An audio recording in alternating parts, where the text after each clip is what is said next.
Good morning and welcome to the 2023Raceline Wheels Rush Off-Road Anniversary Bash. It has been a wonderful week of racing so far, and we are just getting into the good stuff right now. It is about to kick off. It's going to be a great day. I can't wait to get it going.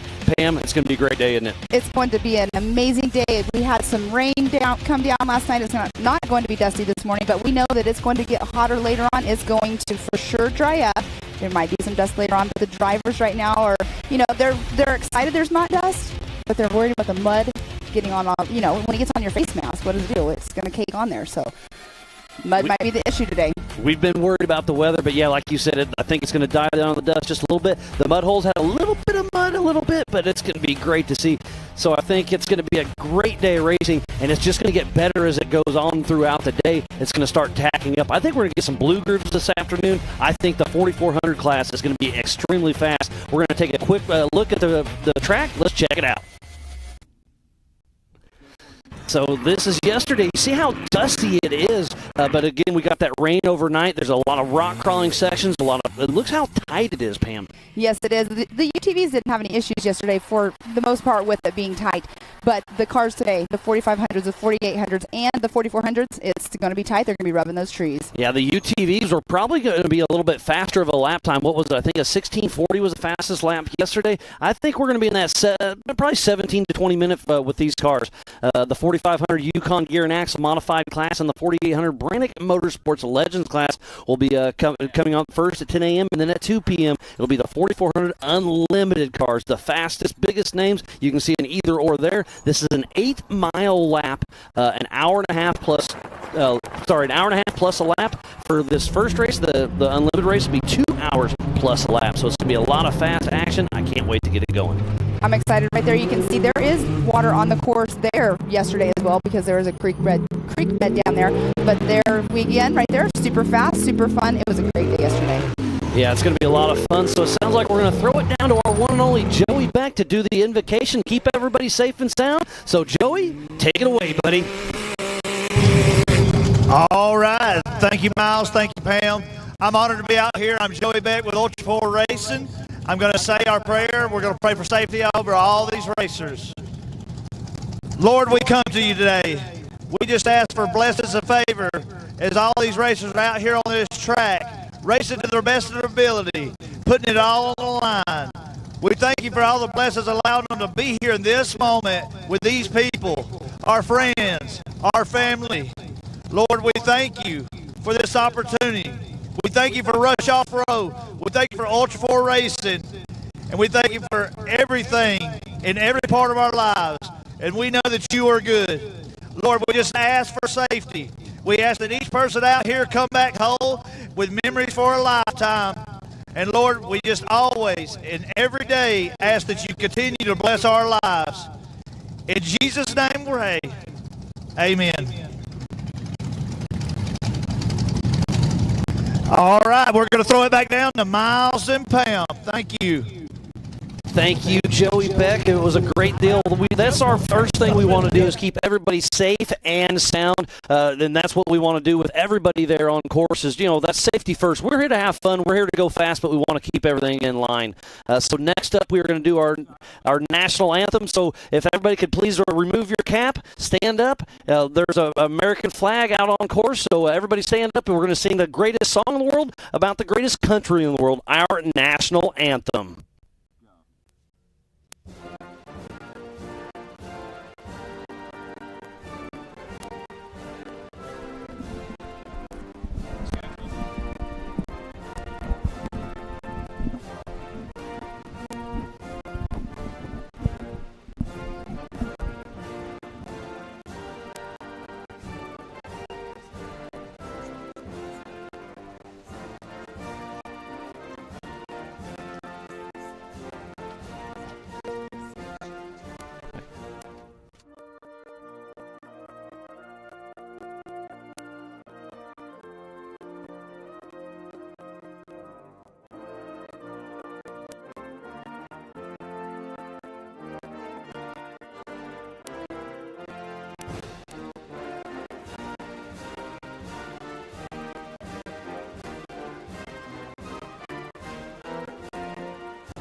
Thank you, and everybody, it's getting ready to get this party started here at 10 a.m. here in just a few moments. We'll be kicking off the 4500 Yukon Gear and Axle Modified class and the 4800 Brannick Motorsports Legends class. So we'll have two races going on at the same time. They are starting in how they qualified yesterday. So on the pole is going to be Sean Reisky. And in that second position is going to be Dwayne Garrettson. Lots of fast guys and gals going to be out on course today. We're going to take off. Remember, it's an 8-mile lap. It's an hour and a half plus a lap. It's going to be a lot of fun, a lot of fast. Two races going on at the same time. There are 11 either-ors out on course. So we'll start over again. So on the pole is Sean Reisky. In that second position, Dwayne Garrettson. Then it's Ryan Webb. In fourth position, Ryan Taylor. Woody Rose. And Justin Barth. Brian Trim. And Cody St. Clair. Troy Digby. Jeff Martin. Bob Humanchuk. And Jesse Schumann. Jesse Oliver. And Anthony Vinoy. So we should have about 14 cars out on course here in just a moment. We're just making sure everything's going to be okay. We are here in Rush Off-Road. There's over 7,000 acres. Over 100 miles of trails are open 7 days a week. There are season passes you can go. You can get weekend passes. There's day passes. And these are special event passes as well. EB and his entire crew does an amazing job up here in the tri-state intersection area of Ohio, Western Virginia, and we are in the northeast Kentucky area. The Optima battery starting grid we just ran through that was Sean Reisky on the pole for the 4800 Brannick Motorsports Legends class. Dwayne Garrettson will be right behind him in the 4500 Yukon Gear and Axle Modified class. So that is the two pole setters for those. They'll each get 7 points going towards their national and their regional races. So it looks like we got the Sean Reisky right there in that JKS machine getting ready to take off. So I think we should be racing here anytime. It's going to be a lot of fun today, Pam. It's going to be great. I can't wait to call this all day again. I am Miles Hasquist alongside Mrs. Pam Hall. This is Ultra 4 USA at its finest, and we are about to get this race started. Yes, we are. It's a super exciting day. Of course, yesterday was an amazing day of racing. We had over 65 UTVs, but today's the big boys, the big cars. And they're all excited. They're all ready to go. This morning, they don't have to worry about fighting any of the dust, like I keep saying. Talking to Sean as we were walking over here, and he said, I was hoping to have some dust so I can just get way out in front, but, And put up a little smoke shield. I said, what you're going to do now is you're just going to be kicking mud up on them. Sometimes that's worse. I'll bet you we'll start getting some dust towards the end of the day. I think coming down this hill, it's going to blow, the grease will blow off the top, and we are live racing with Sean Reisky and Justin McLean riding shotgun. So Sean Reisky out front out of Mishawaka, Indiana with 866 Motorsports. He's in a custom house built LS3, Turbo 400, Hero T-Case, Gearworks, PRP, JKS, Brannick, Fox, Dirty Life Race Wheels, Mickey Thompson Tires, Warren East Coast Kier, Steinjager, and Mishawaka Auto Parts. So Sean Reisky out on course as he's heading up the Brannick Hill. And then next off the line is going to be the number 26 of Dwayne Garrettson, taking the green flag right there.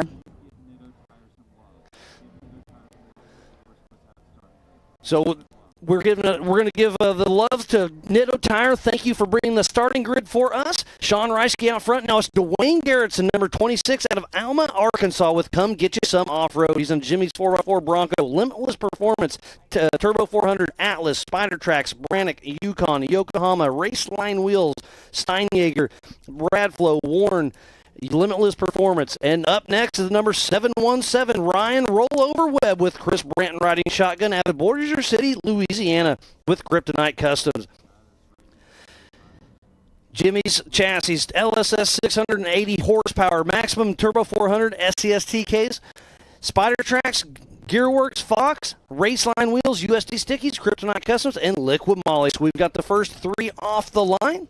And Miles, as you were going through all of his sponsors, there was a nice water puddle where yesterday they were jumping over it in the UTVs. It's pretty muddy right there. But right there we do have the 53 of Ryan Taylor. So they're heading up the Brannick Hill as we speak. What a great race this is going to be. Remember, there's two classes racing at the same time. And it is Ryan Taylor getting ready to take off with Corey Day riding shotgun, number 53.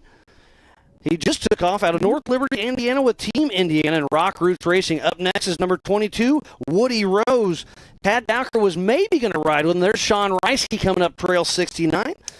Woody Rose out of Sparks, Nevada with Trent Fabrication and a top front self-chassis, LSX 454, Turbo 400, Atlas, Yukon, Brannick, Nexon Tires, Raceline Wheels, and FK. So and sorry. look how slick it is, Pam. I'm elbowing you. I'm so sorry because he had to back down because he was so slippery trying to take that left-hand line just now, Sean Reisky was. And that when he went down, he kind of ended up almost three-wheeling it all up in the air. And then just now taken off the line is the 417 of Justin Barth. With Anthony Yount riding shotgun out of Springfield, Missouri with Barth Racing. He's in a Jimmy's 4x4 chassis, LS3 427, Turbo 400, Atlas, King, Walker Evans, PRP, PCI, PSE, and making those Nitto tires work. And that right there is the 896 of Brian Trimp getting ready to take that green flag. JT Taylor doing his countdown, and there goes the flag. Brian Trimp with Colin Morlock riding shotgun out of Sault Ste. Marie, Michigan with Shallow Pockets Racing. He's in a Jeep Army chassis.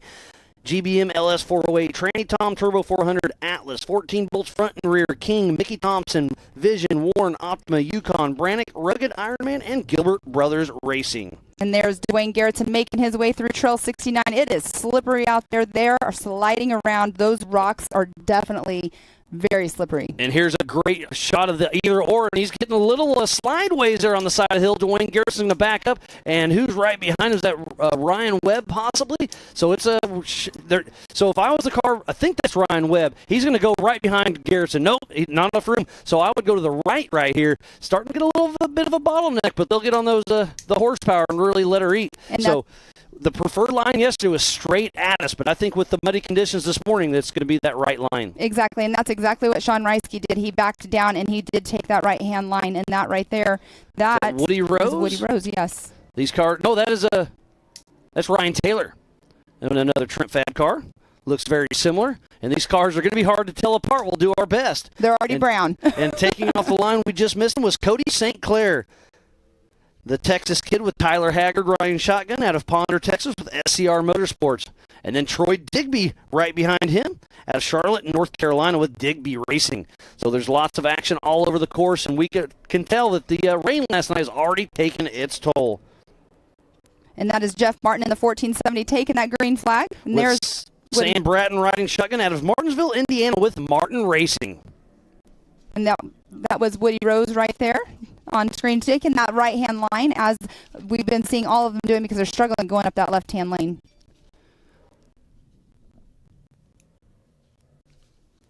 So off the line next is going to be Bob Humacek, number 216 with Chuck Twinning riding shotgun out of Richmond Heights, Ohio with Nocturnal Motorsports. He's in a Jeep with an LS-based engine, Falcon tires, Raceline, Fox, and Bars built. And right there, Miles, when they're taking that right-hand turn, the drone got a great footage of it earlier of the mud and the water that they're going through instantly. And that's Jeff Martin. He tried to take that left line up the Brannick Motorsports hill. And he's going to back up. And like I said, the further right you go, the easier the trails are. And it's this rain last night's taking their toll on them just a little bit. And that left-hand line is the steepest of those three lines. And so trying to take that lane this morning probably was not a good idea just because of the muddy hills. But he backed up, and now he's still got in front of the car that was starting behind him. So it's going to be a lot of attrition setting in today, I believe. And here is Jesse Oliver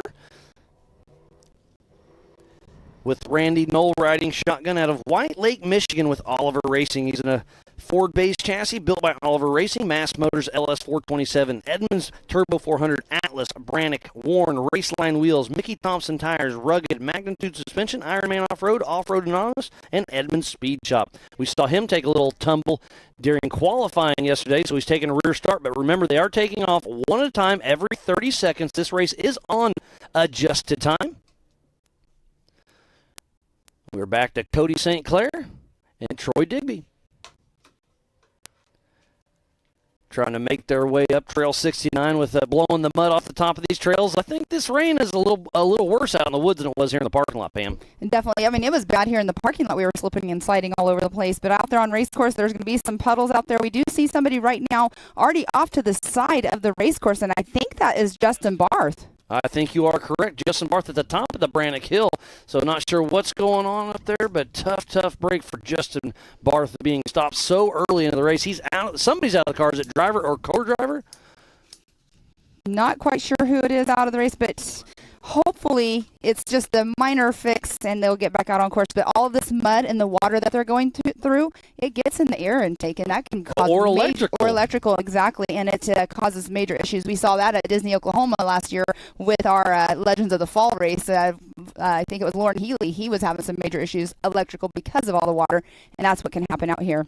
Yeah, tough break for there. So remember, we have the 4500 Yukon Gear and Axle Modified class and the 4800 Brannock Motorsports Legends class out on course at the same time. I'll kind of give you a rundown. The Yukon Gear and Axle Modified class, you can have 2.5 shocks per corner, limited to 14 inches of travel. You have to have mechanical steering, maximum of a 37-inch DOT tire, and a front-mounted engine, but unlimited horsepower. And on screen is Justin Barth, who is part of the 4800 Brannock Motorsports Legends class. You can have a front or rear-mounted engine, unlimited horsepower. Vehicle must contain 2 seats side by side, single shock per corner, a 37-inch DOT tire.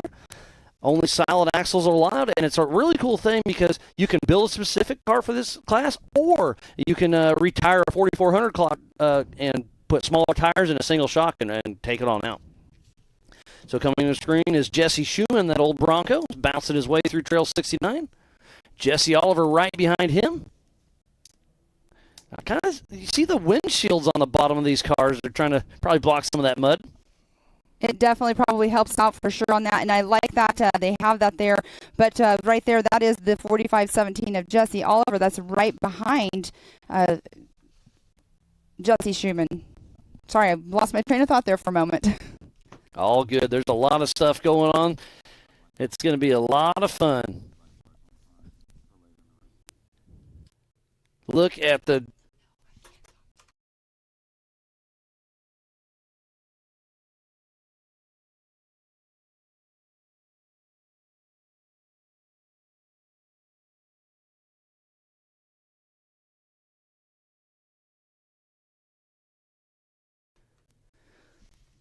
So I believe that was Ryan Taylor we just saw going through screen.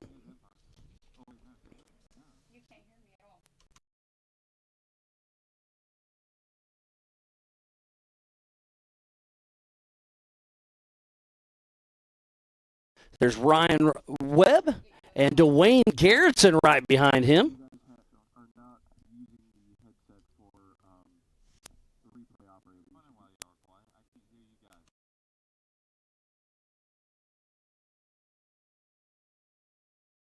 There's Jesse Schumann having some issues. Not sure what's going on, but him and Jesse Oliver, I believe that's at the Trail 69. It's not the 4900 UTV instead of what we're on. It's not right up here. Oh.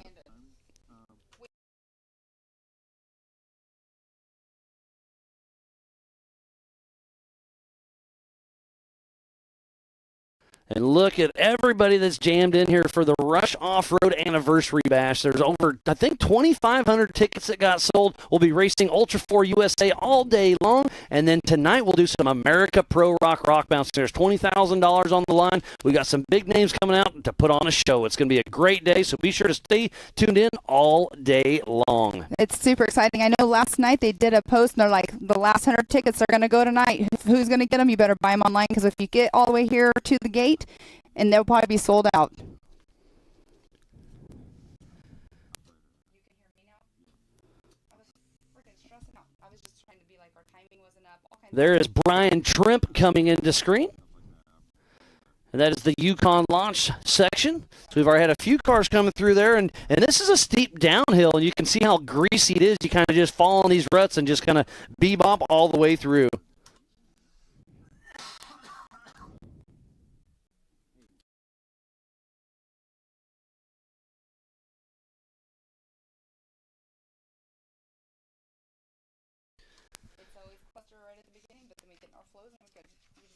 So Dwayne Garrettson has won this race the last 2 years in a row, so he's in the 4,500 class. Can he do a three-peat or not? Jesse Oliver got second last year. Cody St. Clair got third.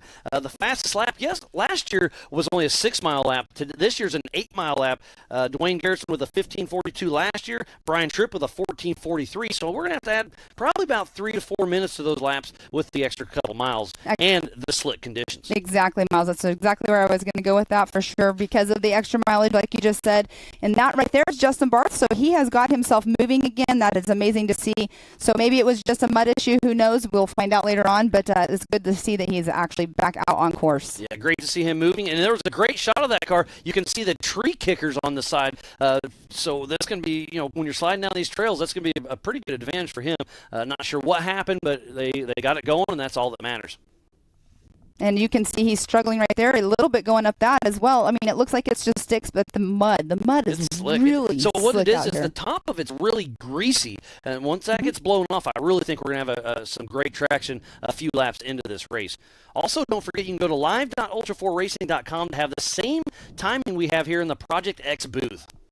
And also, you're watching this at home. If you're watching it on Facebook, you can also watch it on AOE.tv and Speedsport.tv as well. We have Raceline Wheels out here representing.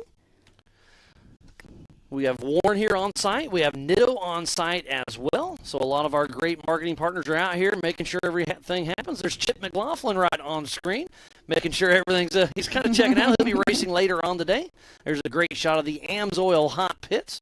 And I was talking to a lot of the racers. Nobody wants to stop. They can make an hour and a half plus a lap on fuel. So they're just there for a mechanical issue, maybe a tire, but their plan is to just go, go, go. I think tires, they will come into play. We saw it happen yesterday in the UTV race. So the bigger cars, hopefully it doesn't come into play today. But, slipping on these rocks, some of these rocks are really, really sharp too, and it'll just slice a tire as well. There's Jeff Martin heading down the Yukon launch. Still trucking along. He got that car from Scott Morse here recently, so I'm hearing a little birdie that Scott might be building a new car, so we'll see. He's kind of a West Coast guy. And that looks like that might have been Bob. Humanchuk right behind him. I believe you're right. So it's going to be a fun race to keep a watch. We got 14 cars out on course, 2 races going on at the same time, so we'll have to do our best to keep the timing correct. Again, if you go to live.ultra4racing.com, you can see the green dots are the 4,800 class and the orange dots are 4,500 cars. So that's how you can kind of keep those guys separated. Miles, did we talk about timing? What time do you think these guys are going to do lap-wise? With the greasy weather, I think we're going to be in the 20s, I believe. I think we'll be right around the 20-minute mark. That's right. We did talk about that earlier because you were saying the weather and adding on, from last year's time because we are a little bit longer of a track this year. So we will be live racing this morning, and then at 2 o'clock we'll kick off the 4,400 Unlimited class. So be sure to stay tuned in all day long. It's going to be a great, great day of racing for Ultra 4 USA. I believe that's Jesse Oliver coming into screen. And that's just a great shot. We've got a tree stand out there that Lindsay's sitting in, and so they're just coming right by her. So it's a great shot coming in and out and down the hill. It's a great area. The entire production crew behind the scenes has done an amazing job bringing you this race. So when we first get here, I can't even call or send a text. Then we get here, the IT guy set up the internet, and now we got a live show from the middle of Rush, Kentucky. There's Cody Hardesty in the house, getting everything checked out, watching everything. The crowd's starting to build. It's going to be a great day. It's going to be an amazing day. Later on this afternoon, during the 4,400 race, Raceline Wheels is actually going to be giving out some swag to everybody. So you want to make sure that you're over here around the merch trailer and around the Raceline van and their setup because they're going to be giving out some pretty good stuff. Yeah, right after we kick off the 4,400 race, Greg with Raceline will be out there throwing out some swag, and that'll be right next to the Ultra 4 merchandise trailer. And speaking about that, go check it out. Our Angel Carly Bailey and the entire crew has everything you need. Shirts. Today's a little chilly. You may want a hoodie. They've got a little bit of everything, so go check it out. There's Jesse Schumann. Look how steep that is, and it's still a little greasy. But look at the sun coming through the woods. It's going to be beautiful. And I was thinking, Miles, you just said it's a little bit greasy. I was thinking about the last downhill, how steep that is, and the first person down it, it's going to be slick. And I'm just wondering, okay, so they're going to put on their brakes a little bit. I wonder how much they're going to slide with their tires not moving. Yeah, that's a good point. I didn't even think of that until just now. And you're right. It's pretty burned out, but the first guy that's going to come, they're just going to hit that hill and slide until they catch the rut and hopefully not slide too much farther. Right, exactly. I know we're 17 minutes into this race. Sean Reisky, he was our pole setter, and he took off first. We'll see if he comes through first. But coming down that hill, though, I don't know. I was thinking about that all night long going, oh, this is going to be fun at the last hill there. They took off in 30-second increments. This race is on adjusted time. So let's give a big shout-out to our sponsors. Without all of these amazing marketing partners, we would not be able to race here today. Raceline Wheels, Amsoil, Mid-America Outdoors, Rugged Race Radios, Project X Lights, and Speed Sport, 360 Wraps, Optima Batteries, Factor 55, Laser Nut, Nitto, and Warren, Off the Road Syndicate, American Outdoor Events, and King of the Hammers. and Spider Tracks, Brannick Motorsports, Yukon Gear and Axle, and Wheelin'. So please support who supports the sport. Without all these amazing marketing partners, we would not be able to be racing here today for the 2023 Raceline Wheels Rush Off-Road Anniversary Bash. And right there, that drone's getting a great shot of the track through the trees. You can see those puddles of water. There's Justin Barr still moving along, I believe. Yep. It's brown and red. I know. So, I'm going to apologize now. We're going to do our best calling this race, but these cars are all going to start blending together. They're already brown. Like you said, you called it. That aerial drone. You could really see the puddle. Every puddle, every rut has turned into a puddle. Yes, it has. And it rained hard last night. We were still out here at the track when it started raining, and they were ginormous raindrops. It rained a lot really quick, and it just drizzled overnight. But, it makes it for great track conditions for later on, for sure. But this morning, being first off, it's just, like you keep saying, it's slick and it's slimy on top, and that's where the mud likes to stick to the cars. Yeah, it's just a kind of a roll in the dice with it. You never know. Yesterday it was dusty. Today's a little muddy. I think I would take the dust or the mud over the dust. It just depends on the people. There's lots of people that talk about it. And here's a great shot of the track right there. It's pretty steep. That's the ending hill right there, I believe.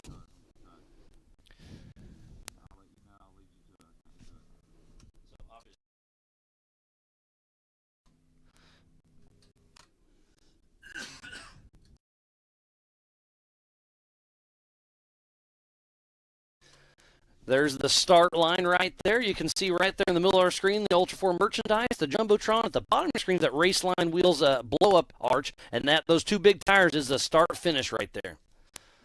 So it's an 8-mile lap.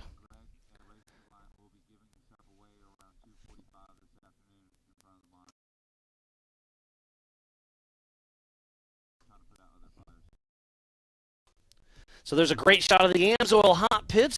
And when you enter the hot pits, it's 15 miles an hour right there where they're standing. That's the start of the hot pits. Once you enter, you have to go through the entire hot pits right there. And then they're basically just going to be changing tires. Not many people will be doing fuel. And you'll see if somebody pulls in, all teams will jump on board to help out.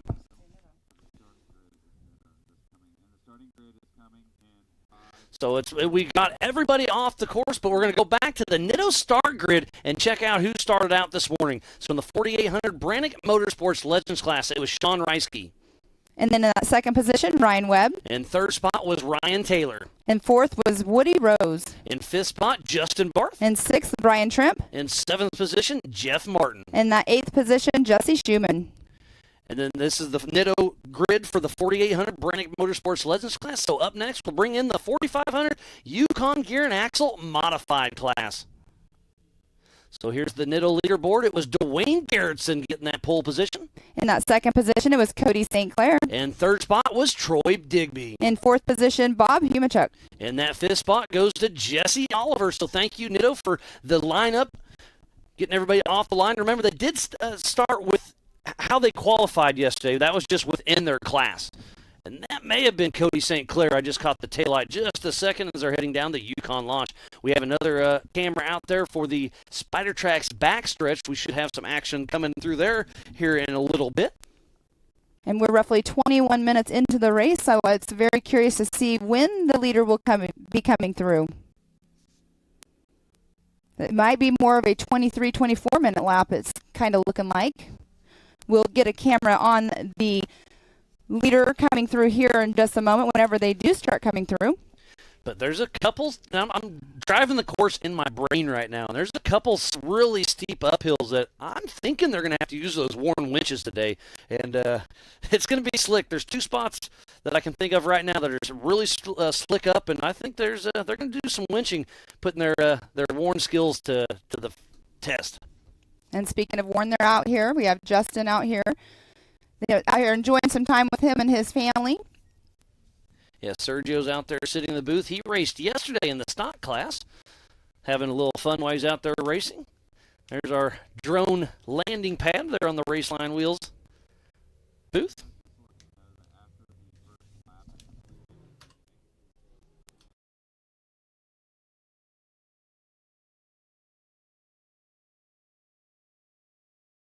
So we got a rollover. Is that Sean Reisky? That could be our physical race leader. And you can see this car. It is Sean Reisky. Oh, tough break. And this is a super slick downhill. So did he make the corner or did he blow the corner? We're not quite sure. But the co-driver, that's the driver. That's the driver's side crawling out. And that's exactly what we were talking about, how slippery this downhill could be. Who knows what happened? We didn't actually catch it. But what could have possibly happened is when he took that corner, his rear of his car could have slid out and just spun around and put him in the trees. But he did get caught by that tree. So we'll get the safety crew up there, make sure everything's okay. Remember, this is a no-chase race. It is only...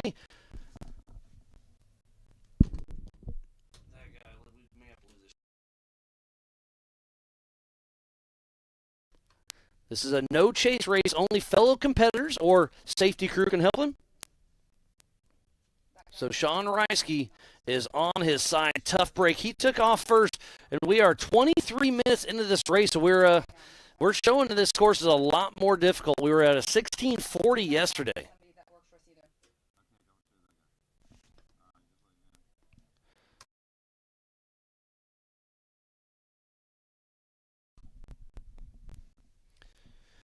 If you are just tuning in, we thoroughly appreciate each and every one of you. This is the 2023 Raceline Wheels Rush Off-Road Anniversary Bash.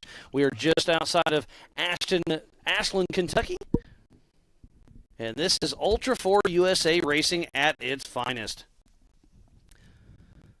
And that is a great aerial view right there of our area that the fans are able to watch. You can go buy your Ultra 4 USA swag. Go say hi to Greg over at Raceline. And that area right there tonight, the Rock Bouncers, that will be our viewing area for the American Pro Rock later on this evening. We need to give a huge shout out to Jason and Gayla Robinette, all of the volunteers, the Ultra 4 USA staff, AOE, MAO crew, media safety, USAC, racers, fans, and marketing partners for pulling this all together. It takes everybody to come together to make this happen, and we are here and doing it.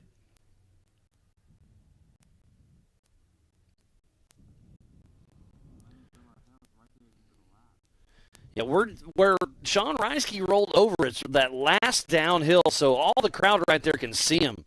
It's just right in the top left of your screen. He kind of blends in, but he's right at the top left of our screen right there, right before the finish. So how far back is Dwayne Garrettson? That is so unfortunate being that close to finishing, your first lap still out front. Hopefully he can get righted and get back on course. I don't know if that will happen or not, if his car is going to be okay, but we'll fingers crossed. Yeah, it's going to be a tough race. Like we're talking, this top little deal is really slick, and that's a super steep downhill. So how far out is Dwayne Garrettson? Remember, they are in separate classes. Sean Reisky in the 4800 Brannick Motorsports Legends class. Dwayne Garrettson in the 4500 Yukon Gear and Axle Modified class. And he's at the top of this hill. And camera never does it justice, but that is extremely, extremely steep where he's at. I can tell you it's very steep because I helped put up those flags right there. Weaver and I did, and we had to basically crawl up that hill. It is so, so steep. So getting out there, with your shoes, it's going to be very slippery in the mud. We were slipping when it was just dry dirt. So Justin McLean and Sean Reisky are out of the car, making sure everything is going to go smooth. There's some of our safety crew on site. Looks like that's Liam O'Donnell checking everything out. And that's JT Taylor, our race director, at the top of your screen. This is going to be tricky getting him righted and getting his car. So what they're more than likely going to have to end up doing is up there on that top road, they're going to have somebody winch him back up to flat ground because it is so steep right there. At least get the car righted, and it's going to be interesting. There's a lot of art to winching.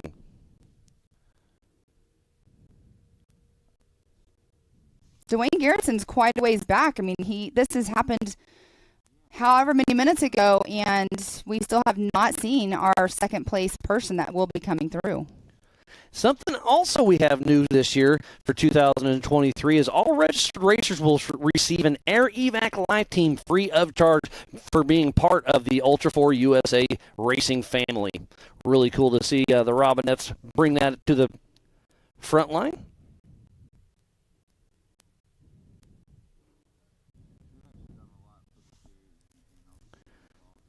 Yeah, the Robinettes have really done a lot for all of the off-road altogether. They are putting up a whole blanket together with Ultra 4 USA, America Pro Rock, a Great American Short Course, MAO short course as well. We'll be in Wheatland next weekend. I mean, there's so much. The American Side-by-Side Takeover, the American Outdoor Events is really putting on something really big for off-road.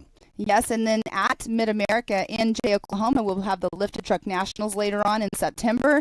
That's a huge event as well. Last year, the park sold out. There were so many trucks going. I can't wait. I get to go this year. I'm so excited. I'm sure you're going to be there, too. I'm so excited about being there and getting to see all of these show trucks. Yeah, it's going to be great. They're really bringing a lot to the table. And then we've partnered with Speed Sport this year, and they'll be with us all season long. And it's really a really good partnership with that. And don't forget, today's race this afternoon, the 4,400 Unlimited class, we'll do a 1-hour show that'll shine on speedsport.tv. It's super exciting. Everybody, all the racers are excited about it. They're getting highlighted by Speed Sport, and they're so excited they're excited for our partnership just as much as we are.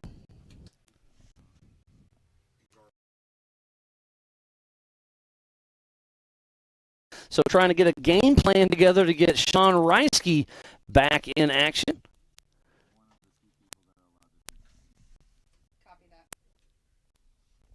So it looks like that's Gus and JT up there trying to make it happen.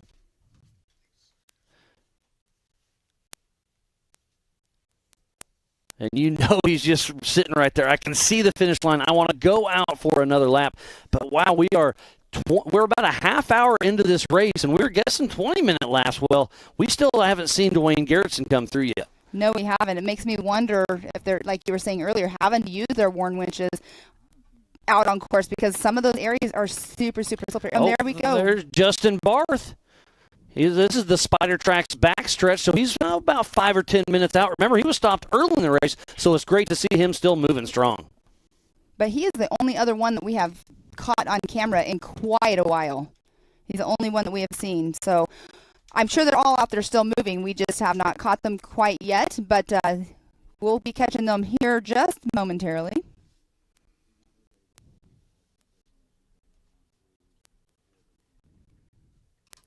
But it sounds like getting some chatter through my rugged race radios. We do still have quite a few cars that are still moving out on course.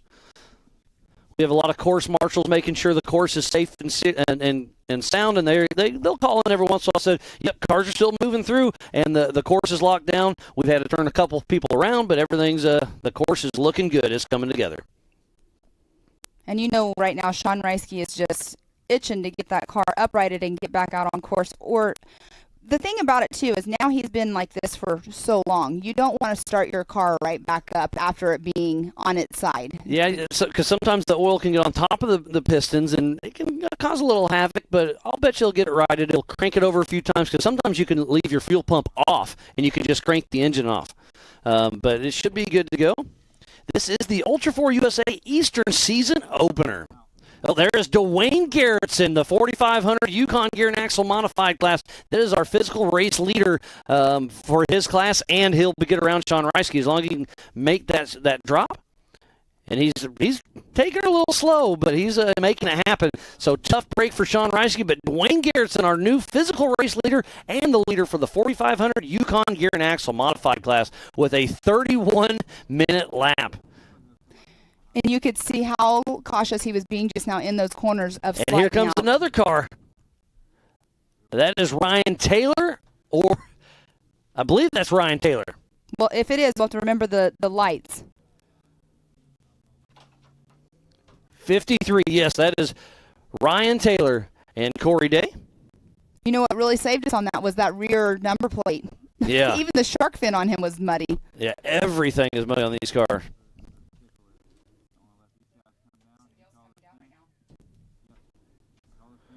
So there's another car coming down. Oh, that's Ryan Webb. We got another alternate line coming down the hill, it looks like.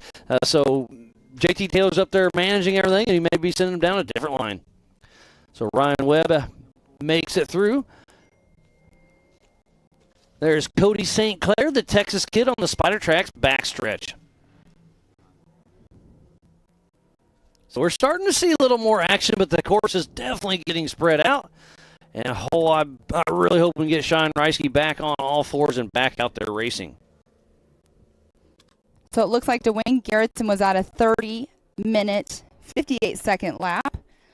So roughly 10 minutes over what you were projecting, but it can get faster. The track is going to dry out. Also what it's going to do is it's going to, the mud puddles are going to get splashed out as well.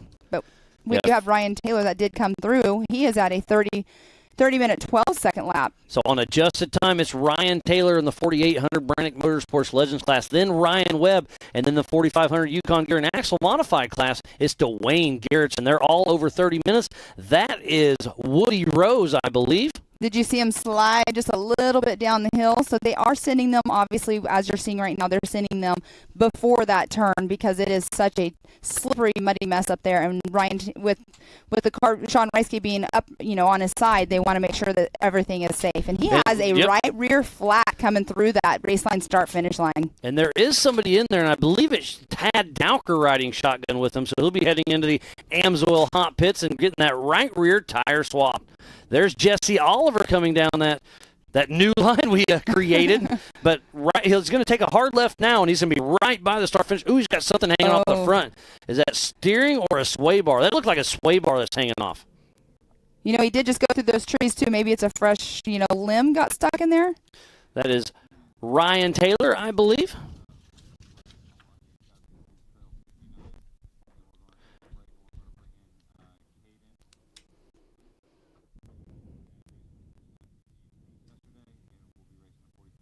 And there's Dwayne Garrettson right there. So we only have room for 2 people in here. We have to be off camera then. Is that all right? You're going to have to make it tight. So we need another chair then. We don't have another chair. All right. There's Ryan Webb cruising along up Trail 69. So Ryan Webb with that Jimmy's car still pushing through. And like we were talking about, they're heading right. Oh, there's Woody Rose getting that tire changed. And there's Jesse Oliver. Like I said, I really think that was a front sway bar. And what happened? Did it break, or did he slide into a tree when he was sliding down a hill? Anything can happen. But he's putting that magnitude machine to work.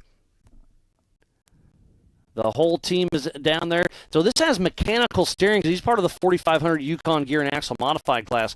So as long as that's not part of the steering, he'll be okay. But sway bar is going to be a big deal, especially on some of these off-camber turns, because the sway bar keeps the car kind of settled when it's on a side hill. Mm-hmm. Exactly. They're definitely wrenching on it. Can't quite see exactly what it is they're wrenching on, but that is unfortunate, but hopefully he gets back out on course.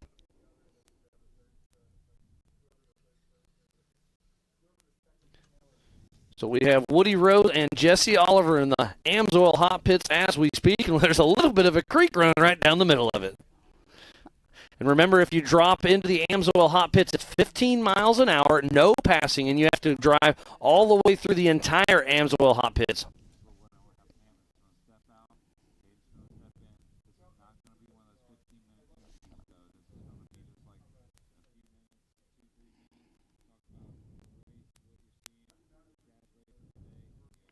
And there's Woody Rose right there. They're still working on that right rear tire. Looks like they just dropped the jack, and they're all clear to go. So quick and easy, all hands on deck. And look at that. Somebody from another team runs across. That's what I love about Ultra 4 is it's all hands on deck. You see one of your buddies pull in, you want him back out on course as fast as he can. So everybody's out there to help everybody. And look at the sun. Look at the sun's coming out. It's absolutely beautiful. Yeah, and it sounds like, everybody's here to help everybody. So out on pits. And remember, one of our Team Momentum drivers, they lost a toter on the way here. It caught fire. And didn't you give somebody a helmet? I did. Nathan Parker, he needed a helmet. And I just, was passing by and was letting them know, I'm sorry that happened. And they were like, yeah, we lost all of our race gear. Another team came in, and Jason Watt actually got him. I had the neck restraint, a fire suit. My helmet is my race helmet that I always travel with, and I gave it to him. Yes, and it worked out great. It's just sad, that they just lost their toter home as well, but it's racing. And look at that. So that's Casey Gilbert. He'll be racing later on today. He's got a grinder out there. They're trying to cut whatever that is. Like I said, I'm pretty sure it's a sway bar, but they're trying to cut it out so it doesn't mangle up, get caught up in the steering, because it could catch a rut and go underneath the car and really tear up some more stuff. So they're trying to get it off there and keep it going. Yeah. Oh, there's a great shot of the steering right there too, because this actually has a gearbox in that car. And it looks like they were trying to wrench it to get it off, but they're having to cut. So it's just awesome. The Amsoil hot pits are a lot of fun right now. It's great to see. So they're going to check it out. So the Amsoil hot pits are exciting. We got the race started, but we're going to take a quick break. We'll have a lot more racing action coming up right after this.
no matter what, it's never an easy event, and it never will be, and that's what makes King of the Hammers King of the Hammers.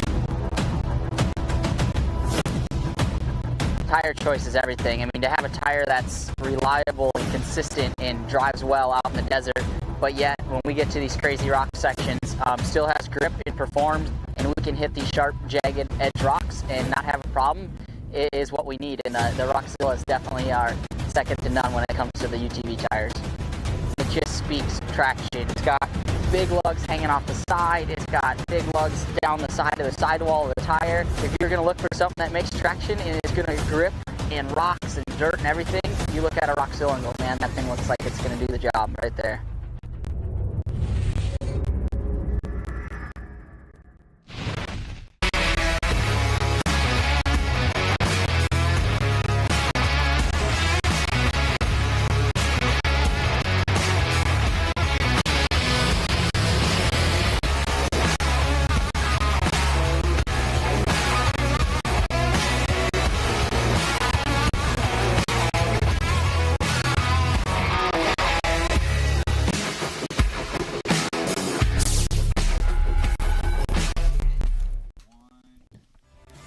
Welcome back to the 2023 Raceline Wheels Rush Off-Road Anniversary Bash. It's been a great deal. We just missed Cody St. Clair come through for his first lap, heading on lap number 2, and there's Brian Tripp heading up the Spider Tracks backstretch as we speak. Lots of great action all over the course. It's been a great race today, and it's been a lot of fun.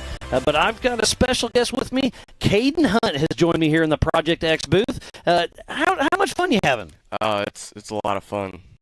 I'm loving it so far. Yeah, so Caden Hunt's here, and the Hunt name, you guys recognize that. Chad Hunt's been racing with us for a very long time. That's your dad? Yep. How old are you, 19 years 19, old? yep. That's awesome to see. So, again, the future of our sports here. Chad's been racing with us for a long time now. His son's out here for his first race with Ultra 4, and since it was your first race, the first race is on us. If you have never raced Ultra 4, your entry fee is waived for your first race to kind of get you hooked, get you a shot behind the scenes, what you see, what you think of it. Obviously, you've been around in the pits for quite a while, but as a racer, how do you feel about it? Oh, it's great. First race, it went pretty smooth. I was going along until I hit a tree, but we finished, broke a lower control arm right at the top of the hill, right before the finish line. I was kind of bummed, but we got across it. So. Yeah, I mean, and that's what it's all about, is making it happen. You've been racing a little bit of Trek, if I remember right, and you're just, kind of getting your feet wet, and then you built that little razor. Your dad's helped you. Yep. He said he made you buy it. He said he co-signed for it. And said, hey, you're not getting handed anything. No. But he's been helping you in the garage. Yeah. Have you rode with him much in the big car? Because he's got a Miller Motorsports 4400 car he'll be racing later on this afternoon. I've done a Trek race with him, but that's it. I'm hoping I can get in there for one of the Ultra 4 races. Oh, that'd be awesome. And now you're gonna come to some of these races, right? Yep. If your dad's racing, are you racing? Yep, that's the plan. I love it. Again, the future of the sports here, we got the 170s, we saw them race last night, and now the young guns like Caden Hunt here, 19 years old out there. How cool is it to be on the course at the same time with Kyle Cheney, with the Greaves, with Paul Wolf? I mean, it was a stacked great field. How cool was it? It was pretty cool. I liked it. Did you get a pass anybody fun, or did you get passed by somebody you're like, wow, that guy was on a mission? I got passed by Kyle Cheney towards the end, and he was cooking. So I was talking to somebody last night, and they call him the ghost back in the day, because once he passes you, he just disappears. Yeah, he definitely disappeared. And he says they just kind of dance through the woods. And were you able to pick up any of his lines or anything like that? I tried to keep up with him, but it was just so dusty. You just let him go. I just let him go. Well, that's great to hear. And again, I just love that you're out here racing with us.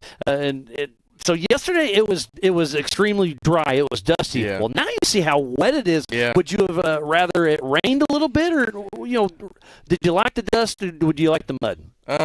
It's a mix of both. I don't like a lot of dust, and I don't like a lot of mud. Yeah. So I'm right there on the same. Oh, there's Jesse Oliver coming down the Yukon launch right there, and look how dirty it is. And like you said, I think the course is starting to come together. Yeah. But I'm just like you. I don't like it dusty, but I don't like it muddy. I want it perfect. Yeah. Well, we're off-road racing. It never happens, right? No, never. But I really think for your dad later on today for the 4400 race, I think it's going to be absolutely amazing out there. I think this track is really going to come to its own, because the backstretch, you can't water it at all. No. Well, it got watered last night, so I think it's going to turn out to be a great deal. And look, we got the machine up there getting them on there, trying to keep everybody safe and sound. So that's Jesse Schumann coming through the Spider Tracks backstretch.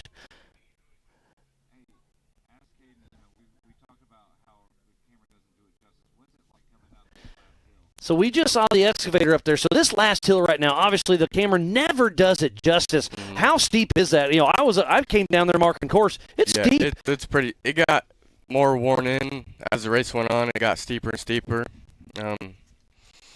There was one guy, he rolled over there unfortunately, but they sent us around him, and right at the top of the hills when my lower control arm broke, and they were all stopping me up there, telling me not to go down, but I came this far. I didn't want to end it there. So. And you're only 100 feet from the end. You're Yeah. like, I want to finish this lap because if I don't cross the timer, I don't get counted for this lap. I didn't drive 7.5 miles to get docked a lap. Yeah, I was gonna finish whether it ended good or bad. What position did you end up in yesterday? I finished 9th for stock class. For your first race, 9th, and it was a stacked field. Yeah, it was. That's pretty impressive. Yeah. What'd you think of the start yesterday? Because obviously today it's one at a time every 30 seconds. You guys were 2 at a time every 20 seconds. Yeah, that start was wild. It was pretty crazy the first few laps. We were all there bunched together, and there was a little traffic jam. We all had to go around, but yeah, it got better as the race went on. Wasn't so crowded and dusty. Yeah, it kind of started spreading out. So obviously your dad's here racing this afternoon, so you'll definitely will be in the pits helping with that. I'll be in the pits. What other races are you anticipating hitting this year? I want to go to Visions for sure. We race at Pennsylvania this year? Yes, we do. Hopefully Pennsylvania. Yeah, that's going to be a fun one. That's yeah, not too far from you. Yep. Whatever he goes to, I'll be. That's what I'm talking about. That was Jeff Martin, I believe, cruising through. Well, Caden Hunt, always a pleasure having you out here. Yep. I've seen you in the pits a few times. It was great to meet you. I love your family and the whole team Indiana. You can't get much better than that. I mean, that is the pinnacle of Ultra 4 racing, is everybody comes together to have fun. So, again, a pleasure having you in here in the booth with me, and it's been a lot of fun. So we're going to take a quick break, and we're going to get to some more racing action with lots more to come right after this.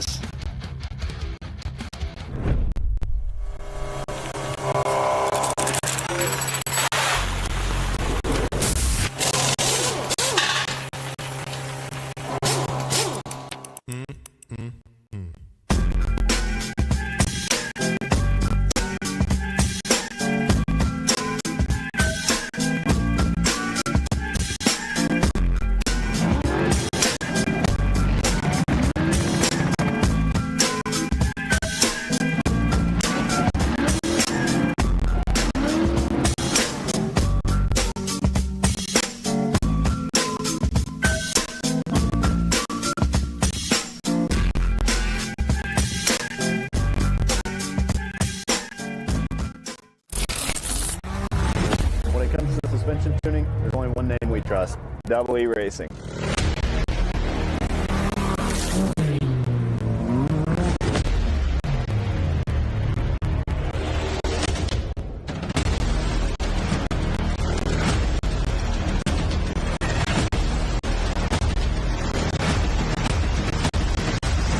Double E Racing. We help build champions. Ready for any challenge. Maxxis tires can handle even the most punishing off-road conditions.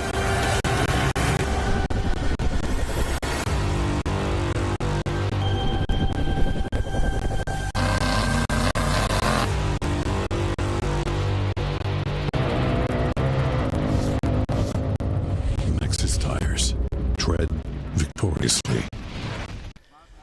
Welcome back to the 2023 Raceline Wheels Rush Off-Road Anniversary Bash. We are hot and heavy during the 4500 Yukon Gear and Axle Modified class and the 4800 Brannick Motorsports Legends class. We have Jesse Oliver, Ryan Taylor, Dwayne Carrington, Ryan Webb, Woody Rose, Cody St. Clair, and Brian Trimp just crossed over. And there's a great shot of Sean Reisky, who had the issue. And you were able, while I was talking to Kate, you were able to go out and talk to Chip. And what happened to Reisky? I would rather him tell you when he comes in to interview with you, but what happened is he ended up having to back up, and once he started backing up, he started almost barrel rolling, and he ended up in the trees. So Chip will be able to tell you he actually saw it. We did not see it on camera, but tough break for Sean Reisky for sure, being out in that number one position this morning. And that was Dwayne Garrettson we just saw on the Spider Track stock class going through, our physical race leader, and obviously leading the 4500 Yukon Gear and Axle Modified class. So we're trying to keep everything safe and sound. Got the excavator up there. Devin and his team has been doing amazing work all week, helping us, groom the camping areas and our hospitality spots. And then obviously helping us groom the race course and getting the America Pro Rock Bouncing Hills just to our left. He got those all cleared up last night. So we're going to have a lot of action yet to come. And that is such a steep hill right there. Great driving by the heavy equipment operators out there, because that's a skill that I would not want to do, because I'm afraid of hills and heavy equipment like that for sure. Yeah, no, it's definitely an art. He's making it happen. Oh, there was Ryan Webb, I believe, heading up the Spider Track's back stretch. And look at the sun. It's starting to dry this track out. So I think the first couple laps were slow, but I think we're going to really start picking up the pace. I'm excited to see Dwayne Garrettson's first lap, his second lap. His first lap was just over 30 minutes. I think he can shave off a few minutes off of that.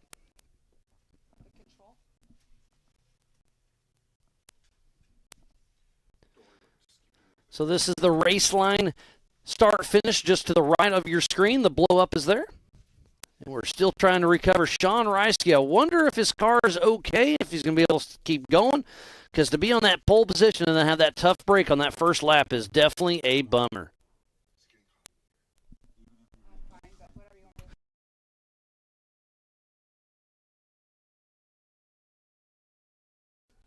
But we are still missing a few of our cars out there.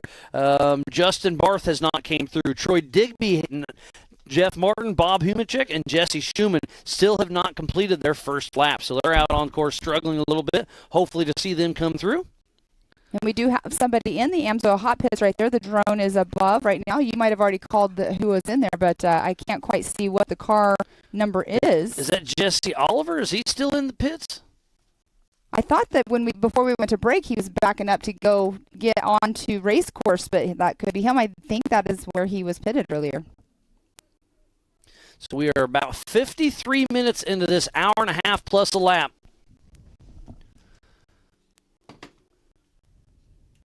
That is Brian Trent that is in the Amsoil hot pits now. Thanks to our production crew for giving me this shot. So Brian Tripp is in the pits checking something out. And again, all hands on deck. Everybody's over there helping everybody, making sure everything's going. There's the North Shore Racehorse team. They'll be racing later on this afternoon as well. And the sun is coming out. It's going to be a beautiful day out here in Rush, Kentucky. Yes, I was just out there, and it is beautiful out there right now. It's warming up just a little bit. We're going to have a high today around 62 or 3, I believe, which is not anything like it was yesterday, but it's going to be a gorgeous day out there. As you can see, like you're saying, the sun is up. It's going to dry out some of that mud. The puddles, I don't think the puddles are going to really dry out too much because of the puddles. When we got here last weekend, it was dry, and there's still a lot of nasty, deep puddles out there. But look at that shot. It's great. You can see the two tracks where the rain has been washing down all night, so it's still a little slick in certain situations. And I believe that was Miss Karen. She's out working course for us, and she was at the right of the screen there. So if that was her, that was Trail 69 area. So we have our drone kind of flying around, and right here is the America Pro Rock shootout tonight. That's going to be a wild one to watch. It's always so exciting to watch. The first time I ever actually saw it in person was here. There's Woody Rose coming through screen in the Spider Track stock class. So we'll see where he comes through when he hits the timer here in just a little bit. But these cars are fighting through the mud. Man, we're only going to have maybe 3 or 4 laps. That's going to be wild. It's definitely a lot slower than projected this morning. But we do have Jesse Oliver that did do a 27:59 lap. So we'll see if he picks it up a little bit more because of the track getting a little bit worn in and maybe a little bit less slippery in some of the areas. But he don't could forget, be taking off some of that time. Don't forget we saw Jesse Oliver in the pits also. Yes. So this lap will be 5 to 10 minutes slower. Looks like they were.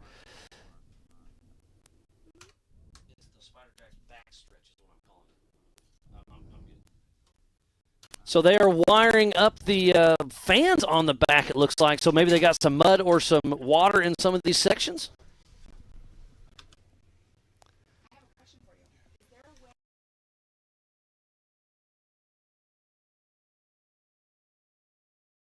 So the Amsoil Hot Pits is going strong as we're watching Brian Trimp, who's part of the 4800 Brannick Motorsports Legends class. There is Jesse Oliver. We saw him heading back out for another lap. He's in the 4500 Yukon Gear and Axle Modified class. As they're cruising up and over the Spider Tracks backstretch. Oh, driver or co-driver is out of the car. Looks like they're just cleaning off the mud. That is the worst right there. The mud is sticky. You have to get out and put a lot of water on it. As you can see, that's what they're doing. So that's Rick. No, that's Colin Morlock, I believe. Brian Trimp's co-driver. So lots of action in the Amsoil Hot Pits. And there I saw some of Rufus Racing Team over there checking everybody out, making sure everybody's okay. Everybody is here to help everybody. I love the teamwork. There's a great shot of the merchandise trailer. There's the Nitto Warn Raceline.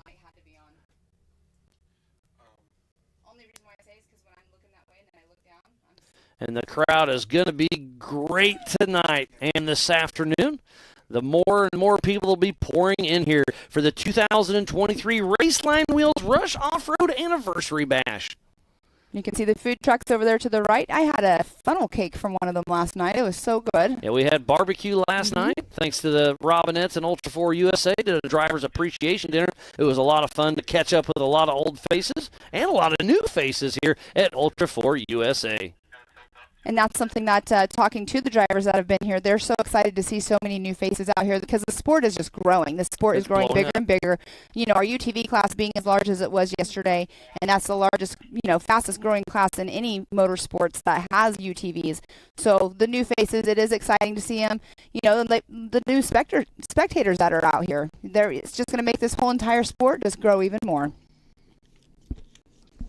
Yeah, last year I believe we had 82 entrants, and this year we have 106. So what's that, 25-ish% growth over last year? It's absolutely amazing. And like you were saying, that UTV class is really blowing up. I love seeing that. So it looks like Brian Trimp is back out, heading up the Brannick bump. Taking that center section, it'll be fun to see. This is super slick, a little bit of horsepower, and makes us. And look, we're already seeing a little bit of dust. Yes. Exactly.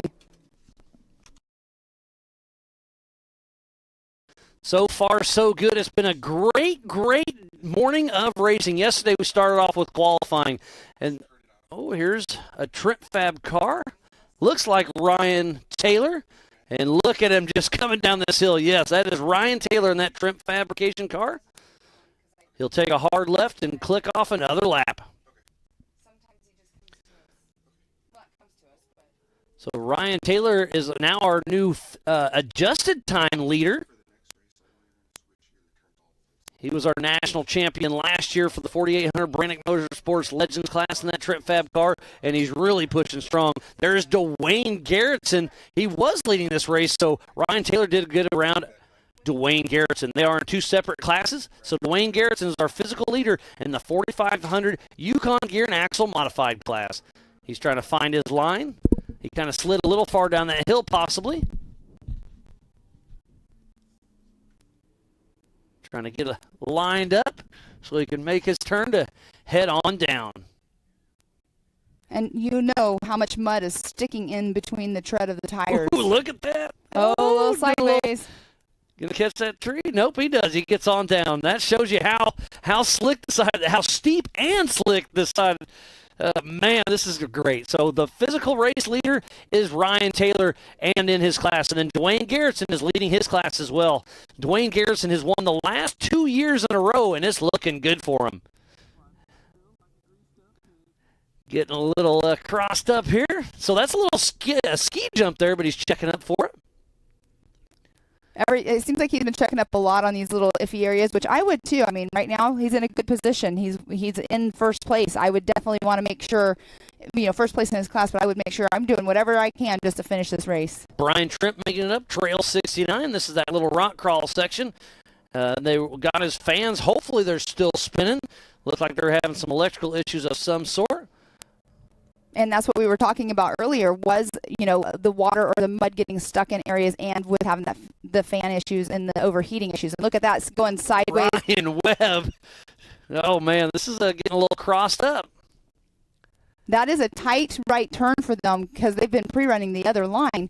But what I was saying earlier, the mud's getting stuck in the tread of their tires too. That just is another, basically a ski for them, a rotating ski, yeah, and it makes it more slippery. Sometimes they'll want to get it out on an open stretch right here and really open it up and fling some of that mud out of the treads.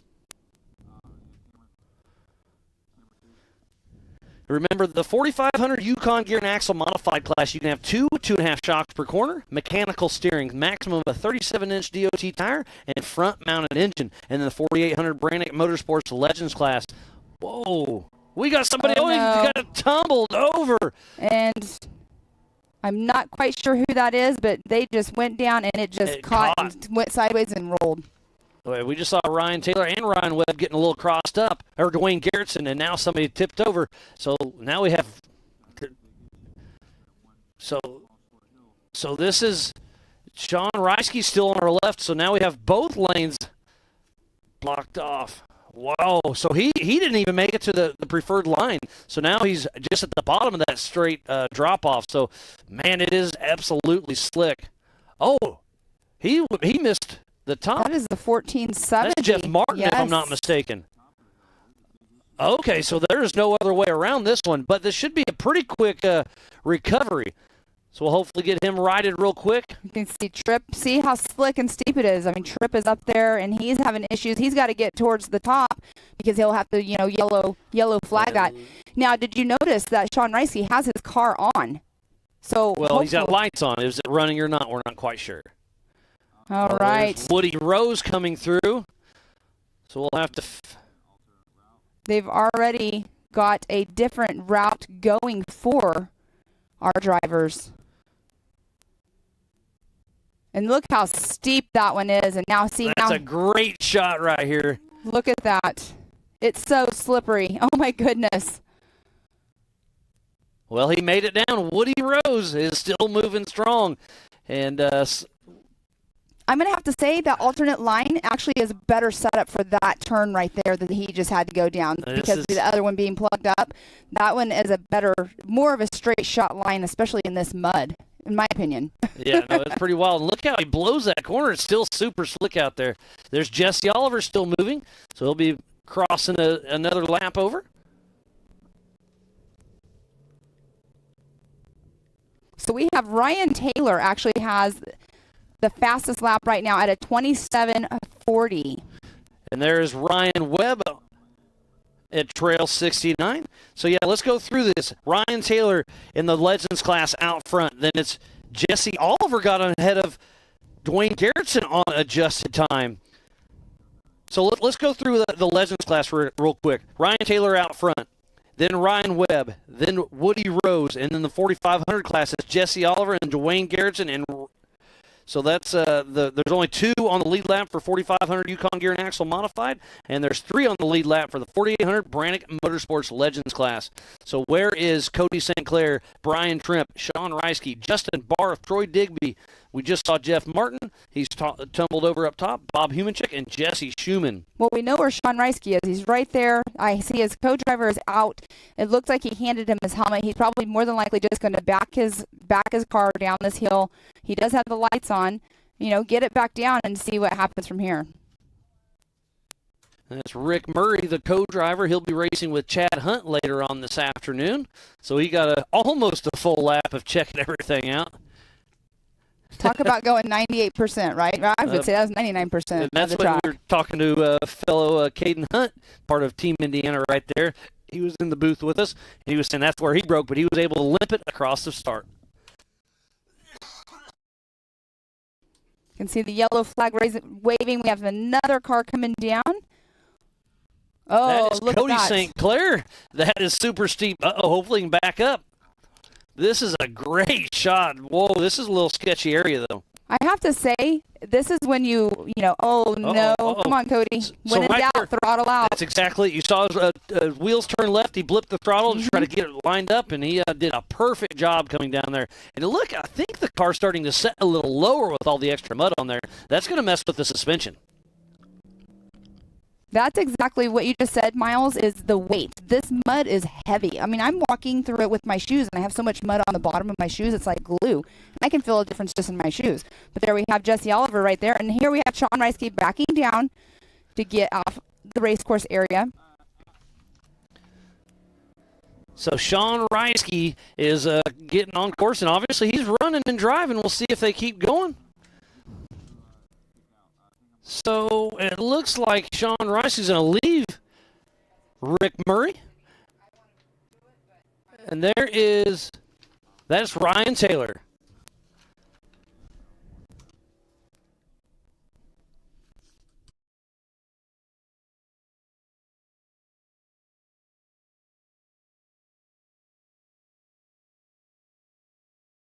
So there's a great shot of the Brannick bump. There's about 4 lanes going through there.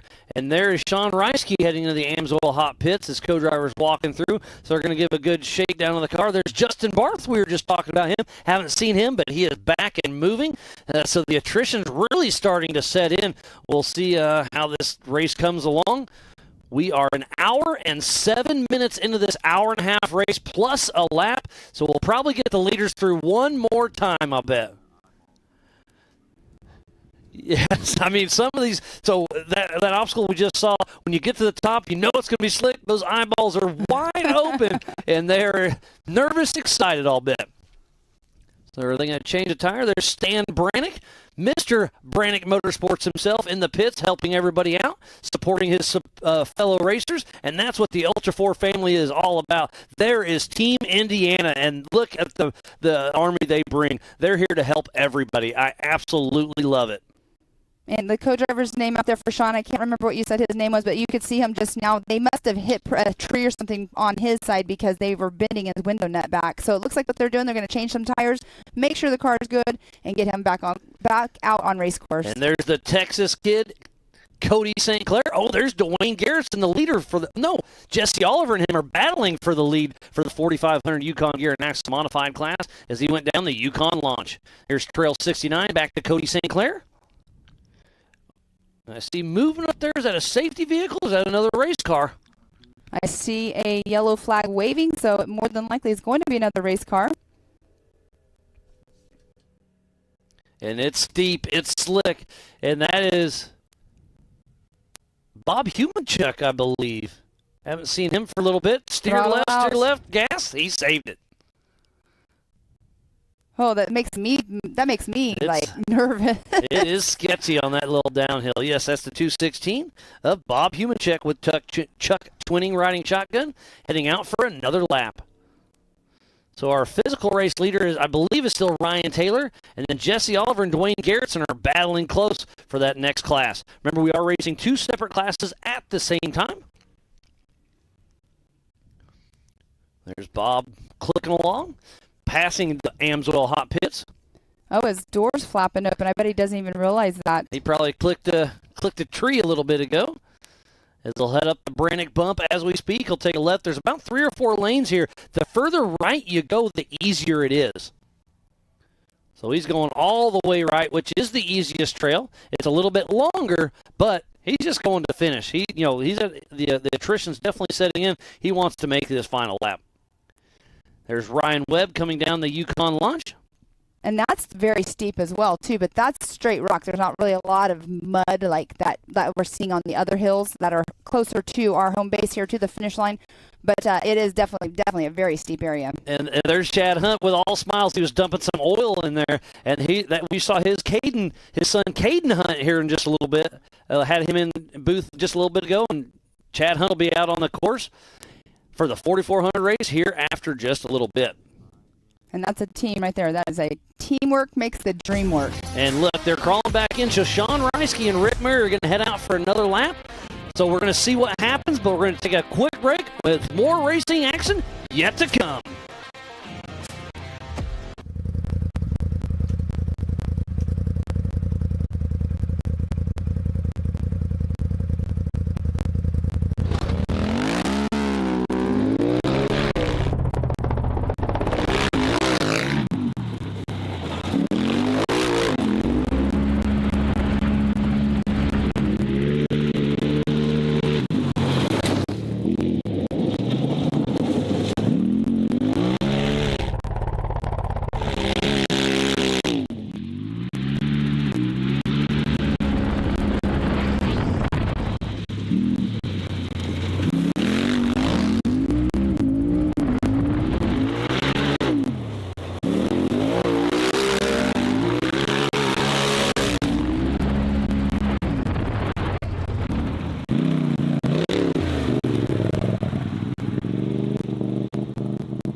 Welcome back to the 2023 Raceline Wheels Rush Off-Road Anniversary Bash. I am Miles Hasquist, and joining me in the booth is Chip Happens, Mr. Chip McLaughlin. How's it going, buddy? Oh, I'm doing pretty good. Looks like I'm doing better than some of these guys out on the track right now.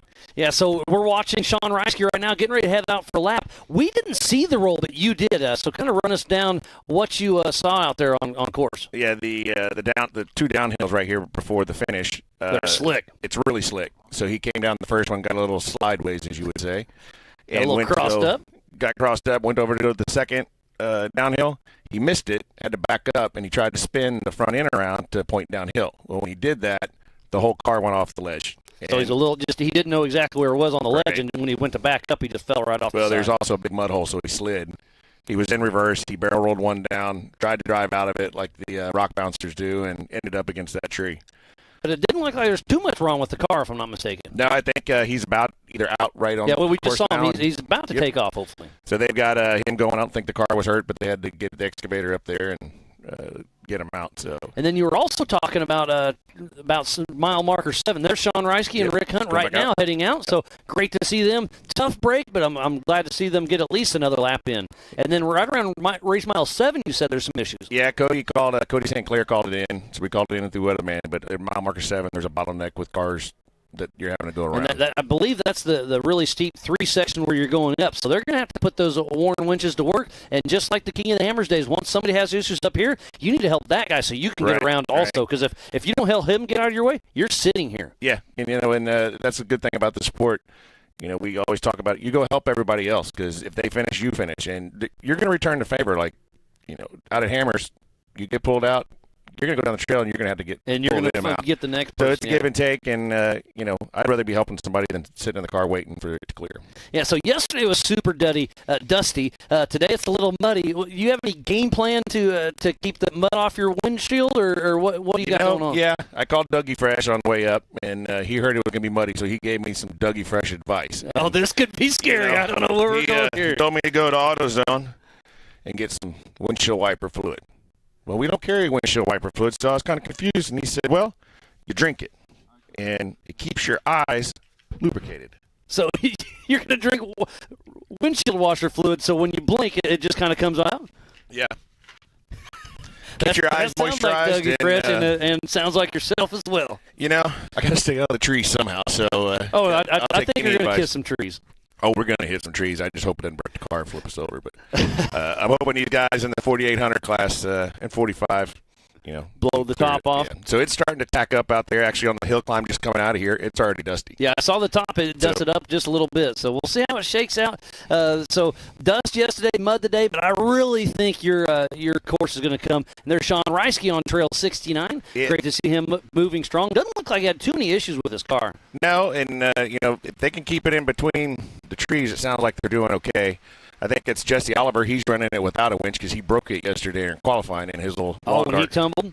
Oh, so that's the bottom of the first drop. There's Jesse Schumann coming down on that full-size Bronco, so that's a lot of weight coming down. Uh-oh. Ooh. So he saved her.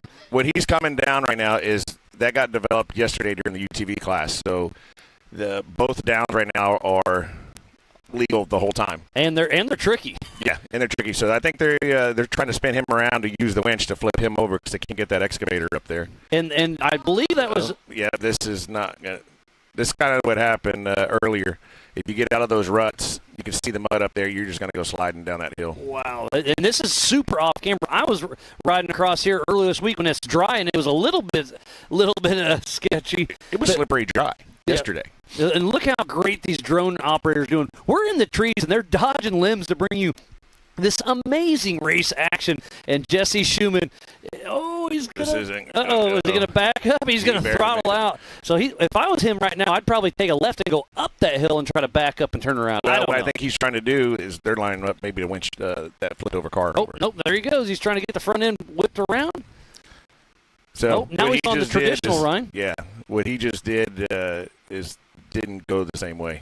So that's exactly what Trent tried to do, and that's when he started barrel rolling. So it's kind of deceiving up there. It's slippery. We have a little bit bigger tire. Maxxis, we're going to run the Maxxis Treps. Great try sponsor. To put some traction to the ground? Yeah, we actually tried putting some 42s on, but we got some clearance issues, so we're running the 40s. But, I'm happy to have those Treps today mounted on those Vision wheels, so they're great sponsors for us. Oh, he should have hit that harder. He got the drone. He gets 2 points. But yeah, this right here, I think this is Trail 69. The line is straight, but from looking at what I'm seeing right now, I don't know if you can make it up that center line. Yesterday, when we saw a couple people try it and they couldn't make it. Yeah. I see your eyes are watering a little bit. So I told you it works. That windshield washer fluid's coming out already. He comes up with some good ideas. That was Ryan Taylor. I believe that's our physical race leader back there on the Spider Tracks backstretch. So when it was Sean that flipped right there at first, I think. Yeah, Sean Reiske's the one that was upside down. He had over a 10-minute lead, I think. I think you're probably about right. He was really moving fast, but it bit him.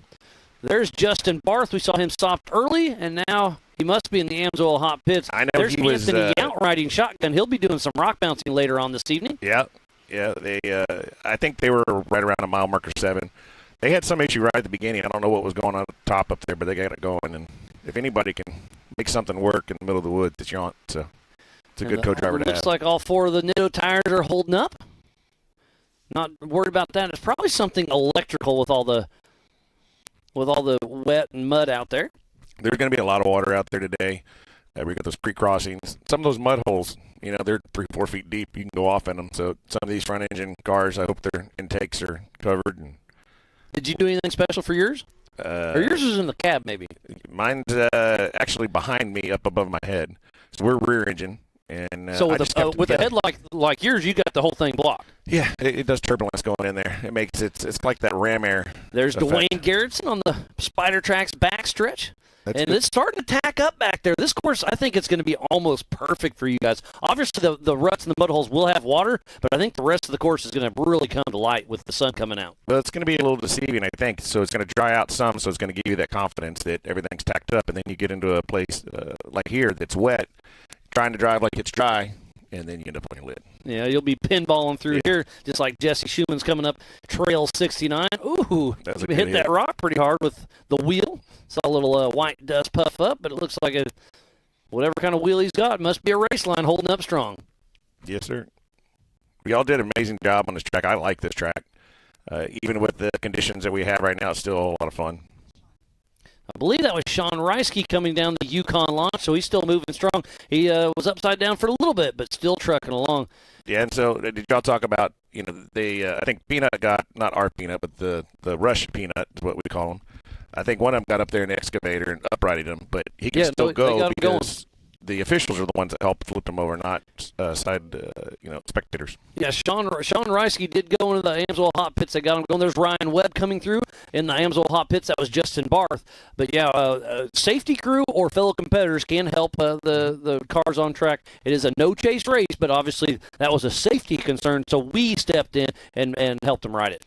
Yeah, they got a lot of safety crew up there. There's been some new lines developed up there in the past 30, 45 minutes. There was a Woody Rose heading through. So, yeah, I'm excited to get out there. It rained pretty good here last night. Okay, so here's a great shot. Here's Brian Trimp coming through. So here, hopefully this drone can chase him through there. They'll be taking a hard left, and that's that super steep, super slick section.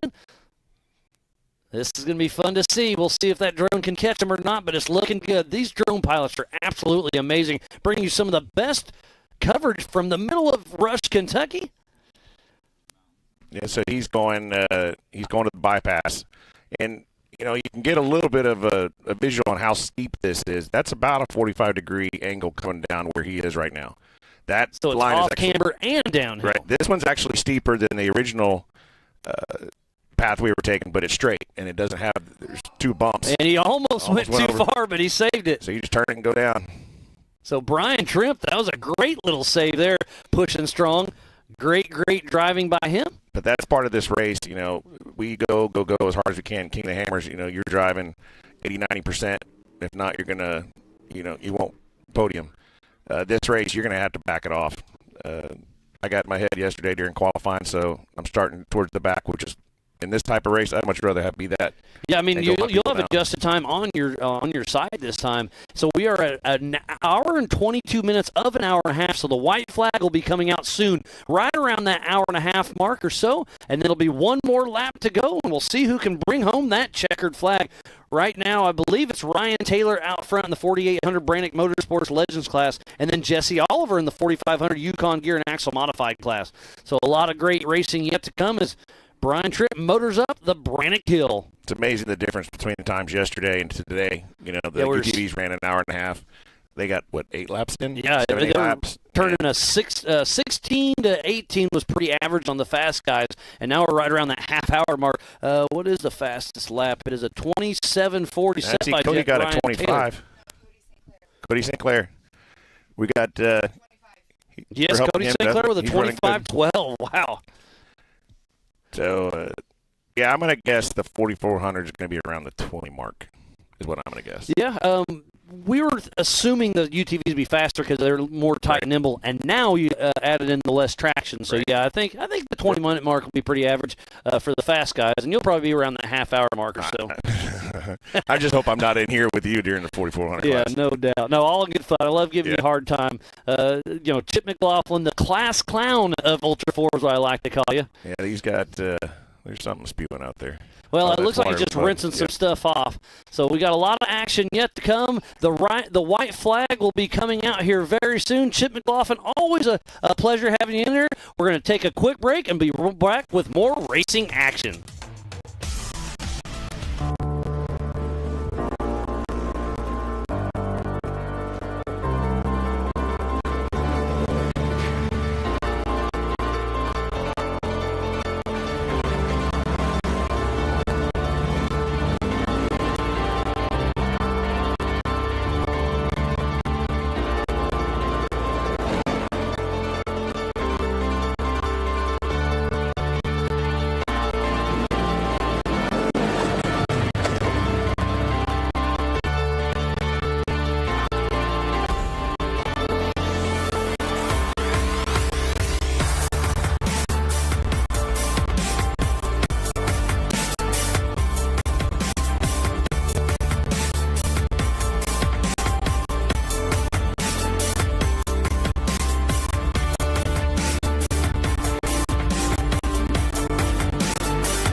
Welcome back to the 2023 Raceline Wheels Rush Off-Road Anniversary Bash. Looks like somebody's coming through. Is that Ryan Webb, possibly?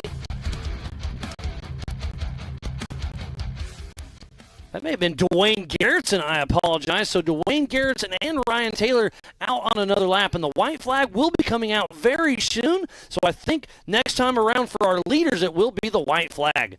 And I can't tell if that one is Woody Rose or not. That is Yes, Woody it Rose. is. Woody Rose has a spare tire. Ryan Taylor does not. So that's the way I'm telling those two apart. Because they're both Trent fabrication cars. Mm-hmm. They work amazing, but they look identical, especially when they're both brown.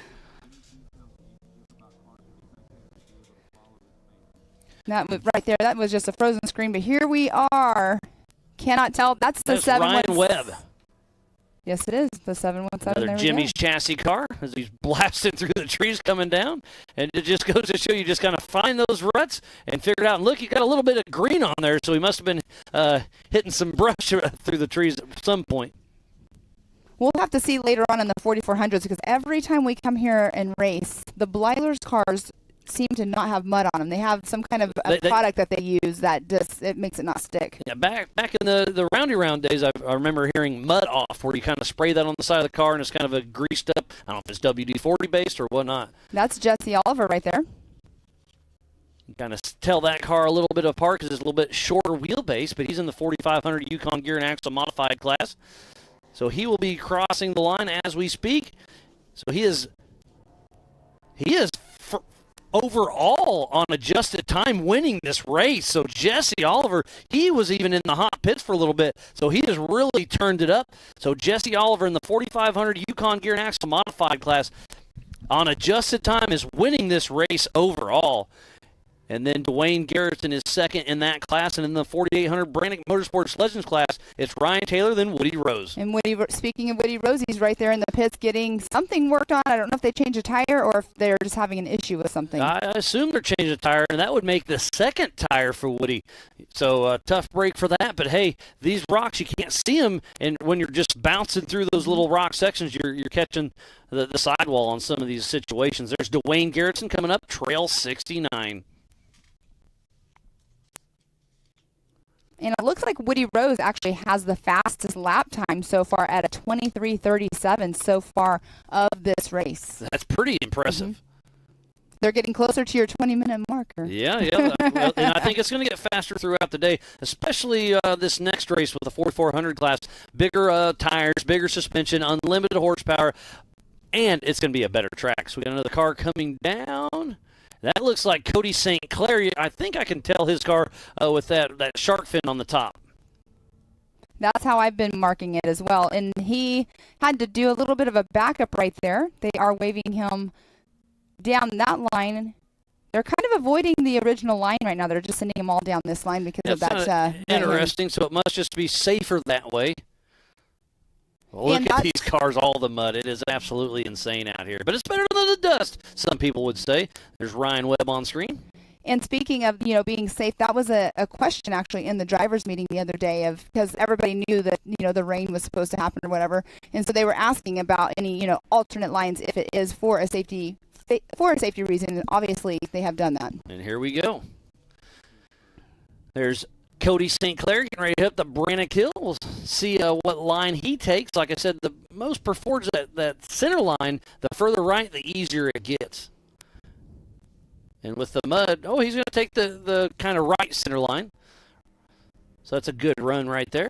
I haven't really seen very many people use that run today. They've been either using the one that was right there to the left or the very, very far right one. So when I was marking course, I would take the line he just took. Is there a car broke there down right there? There is a car We'll stopped right there. Couldn't quite tell who was that. Right there. Couldn't quite tell who that was. It was a white car. That may have been Bob Humanchuk.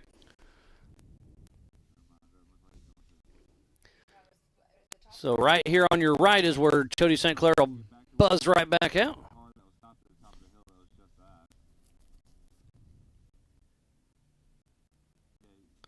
So there's the drop down.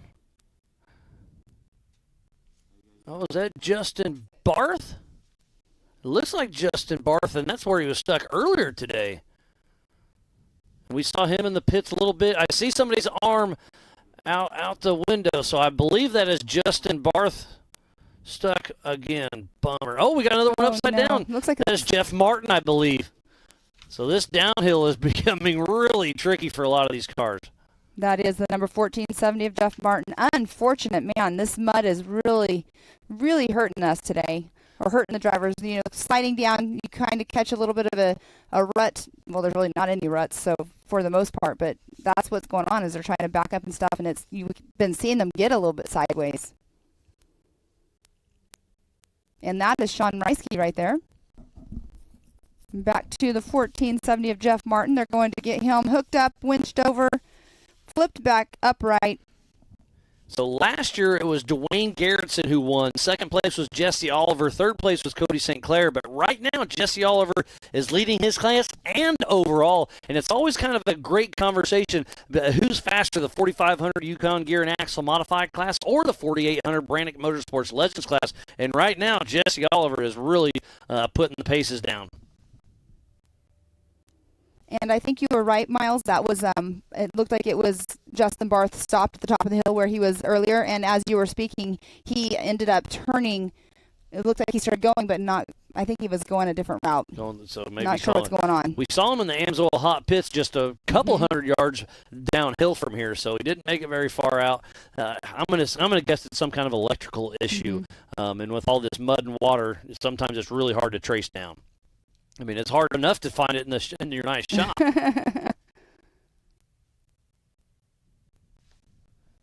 Is that a car on its side right there, possibly?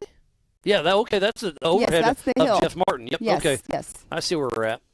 So just at the bottom of our screen is where the start-finish line is.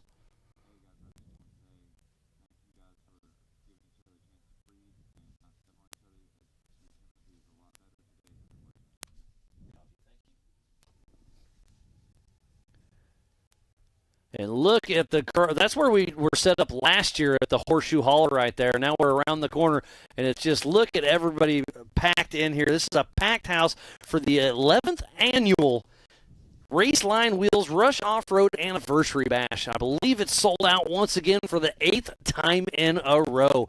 EB and his entire crew. Peanut's been out here parking everybody and helping us, with everything. It's an amazing place out here. It's 7,000 acres with over 100 miles of trail systems. They are open 7 days a week. You can buy a day pass, a weekend pass, a season pass, and then on these big events, this is a special event.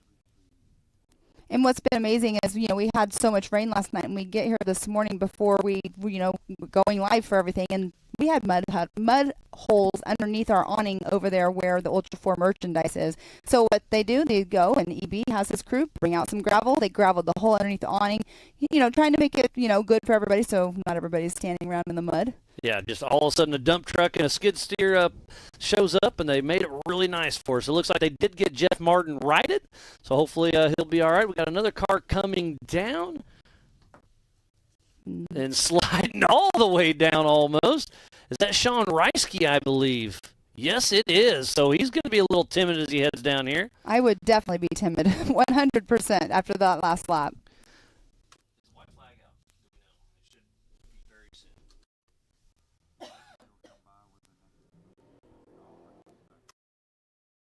I believe the white flag will be out when Jesse Oliver, our physical race leader, comes around the next time. So we're at an hour and 35, an hour and a half through the race right now. So I think next time we see Jesse Oliver, our physical race leader, the white flag will come out. That'll be in the next, I'm going to guess, 15-ish minutes. Yes, Jesse Oliver has been running faster lap times every time he comes around. His last lap was a 24:25. Well, and that's just because I think the course is starting to come together as well. He's learning the course, don't get me wrong, but I think it's starting to tack up in certain situations to where you had issues on your last lap. It's starting to really dry out. Correct. Every single person has been picking up their time on every single lap. Sean Reisky, he was hauling the mail earlier, obviously had his mishap, but, he just pulled in a 28:46 on his lap just now. I like to call these cars the Swiss Army knife of off-road. We race King of the Hammers, Crandon, Mid-America Outdoors up in Pennsylvania, right here in Kentucky, then over in Tennessee, Lake Havasu. We go over huge rocks, mountains, short course, jumps, tight trees, mud, dust, desert, whoops. These cars can do it all and do it all well. You can see our safety crew still up there getting them all uprighted. Well, they're already uprighted, but get them all safe. Get their tow straps back in their vehicles. We'll see if he is going to be able to actually get moving again, but it doesn't quite look like he's ready to do that yet. And that is Jeff Martin with his helmet off. So he's definitely taking his time, bummed out. Sorry to see that. There's Cody St. Clair, the Texas kid, with Tyler Haggard riding shotgun. His car is usually a bright white with blue, and it is definitely, I don't even see a speck of white on it today. Back to that rollover of Jeff Martin. He is righted, but they don't look like they're in too much of a hurry, so he may be calling it. We're waiting for Jesse Oliver to come around. So, Pam, let's go over the leaderboard again. So, physically and on adjusted time out front is Jesse Oliver, first place. In second place in the 4,500 Yukon Gear and Axle Modified class is Dwayne Garrison. And then the 4,800 Brannick Motorsports Legends class is Woody Rose. And then in second, Ryan Taylor, number 53. And then we have Woody Rose in that third position, but second in the 4,800 Legends class. That's pretty impressive. Remember, you can go to live.ultra4racing.com to have the same sheet we have, or the same website we have right here in the Project X booth. And just look at the people. This is just one area. This is just where we're at. The other fingers is what I call it. There's little fingers of little valleys. There's so many people out here. It's just amazing to see, again, such a large crowd. I know I keep calling it fingers and everything. But the locals, they call them hollers. The one over we were at last year was the Horseshoe Holler, and this is a new one they kind of developed, and it's really been a great spot for spectating. There's a great shot of the Raceline booth. The crowd's out there giving us a wave, having some fun, and it's only going to get better and better as the day goes on. There's the Warren booth. And don't forget, at 2:45-ish, right after we get the 4,400 class started, Greg with Raceline is going to be throwing out some Raceline swag. So be sure to be here on site for the 4,400 Unlimited class, the biggest and baddest names of our sport. There's Jesse Schumann heading up the Spider Tracks backstretch. I was noticing when he came through earlier, the back end of his car, it looks like he's tagged some trees or something, because it's just completely cracked and it's going to be falling off. Yeah, it's a full-size Bronco, but it looks like the bed sides are fiberglass. Mm-hmm. There's so many trails out here to come riding, and like we keep saying, it's open 7 days a week, so you can come out and you can buy a day pass or you can buy a annually pass, and it's pretty cool. It would be a fun place to come out here and just do some trail riding. Yeah, this place is absolutely. Oh, so Jeff Martin just fired up his engine, and that's when I was talking about earlier that the oil can kind of get past the rings and on top of the piston, and it just smokes up, but it should clear out pretty quick. So I'm going to go through kind of some of our general rules here at Ultra 4 USA. Driver of record must start or finish each race. Drivers are allowed one substitute driver per season unless there's a medical issue. Driver must race the same car they qualify in or take a rear start. Minimum age is 16 years old unless the race director approves it. This is a no-chase race. Only Ultra 4 and Mid-America or Rush Safety Crew can help outside of fellow competitors. And competitors must stay within 50 feet center of course. So we'll see if Jeff Martin's going to be able to keep going or not. Because if Jesse Oliver grabs the white flag before he makes it through there, his race will be done.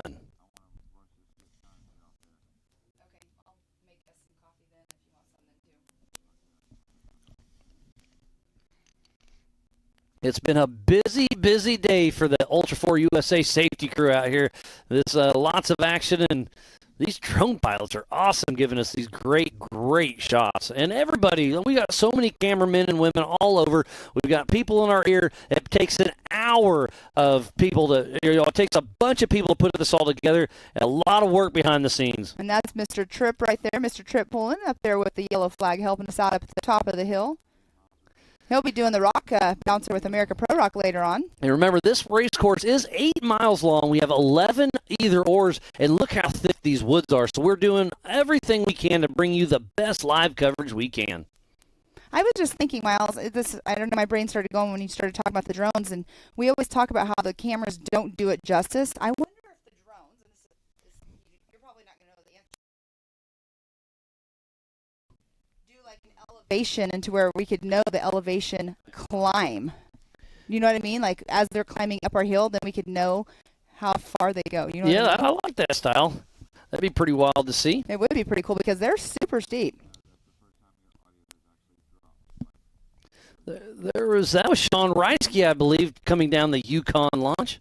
So our next race for Ultra 4 USA is going to be up in Montana. We're going to be racing with Yor, and that is going to be a super fun race. Make sure you tune in for that. I know you're heading to Wheatland next weekend. We've got so much going on. But yes, our second race for the Our second Ultra 4 race is a Western Series race up in Broadview, Montana with your Yellowstone Off-Road with Grizz and Aaron. That's going to be May 18th through the 21st, so be sure to tune in for that. And we have a lot of stuff to go, so make sure you go check out Mid-America Outdoors, Ultra 4 Racing USA, and check it all out. We've got a full season of everything going on. It's going to be wild. And let's talk about visions a little bit. We'll have Ultra 4. We'll have Nitro Rally. We'll have Nitro Cross. What else we got going on? The rodeo? I mean, so much. We're going to have the rodeo. We're going to have Barbie Jeep. We're going to have Pit Bike Challenge. Pastrana is going to be there with all of this. We already said the rally. It's going to be so exciting. I mean, you have the lazy river there. You have the restaurant. There's so much stuff at Mid-America that you can go do. The driver's talking to them, what's your next race? And they're like, oh, I'm going to Visions. I'm like, perfect. Yeah, it's going to be a packed house. There's so much going on. It's more of an off-road destination than just a park. I get to go to a lot of off-road parks. I've been lucky to do that, and it's by far the nicest amenities I've ever been to. So if you just want to come to spectate, that is the one to do. Obviously, the first one of the year is King of the Hammers. That's huge. Well, this is the biggest one in our neck of the woods. And the nicest facilities out there. You can bring your camper. You can rent cabins. Like you said, the restaurant, the lazy river. You can do laundry. We got 2 power wash stations. I mean, there's just a little bit of everything there at Mid-America Outdoors, just outside of Jay, Oklahoma. There's 2 outdoor bars. There's that restaurant. If you forget something, the Power Sports also has plenty of stuff. In the summertime, they actually sell bathing suits, sunscreen, everything.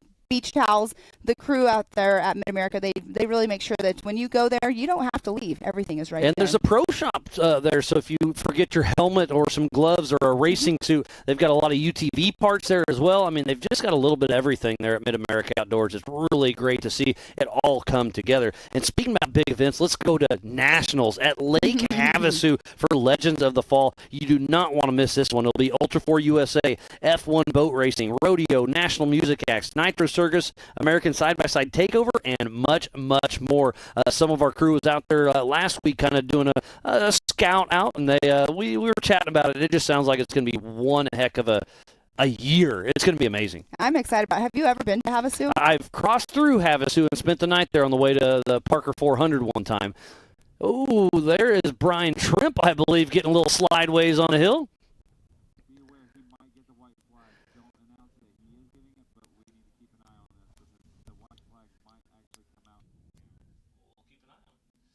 And we are over the hour-and-a-half mark, so the white flag could be coming out here anytime. And there it is. The white flag is out. Brian Trimp grabs that. So next time around, everybody out will get the white flag. Normally that is, he's actually going into the Amsoil hot pits right now. Probably just getting some things checked out, but the white flag coming out for everybody. It's super cool. They're probably excited to get out of their wet fire suits. And there's our physical race leader, Jesse Oliver, heading up the Spider Tracks backstretch. So he's probably about 5 to 10 minutes out. What a great, great race we've had this morning. Thank you to each and every one of you for tuning in to the 2023 Raceline Wheels Rush Off-Road Anniversary Bash. Again, I am Miles Hasselquist alongside my good friend Pam Hall, and we are bringing you the best action we can. It's an action-packed weekend, 2 days of racing, so many UTVs yesterday. It was 60-plus of them. Super cool to see that many. I keep saying it, I know, but this sport is just growing. Every single class is growing.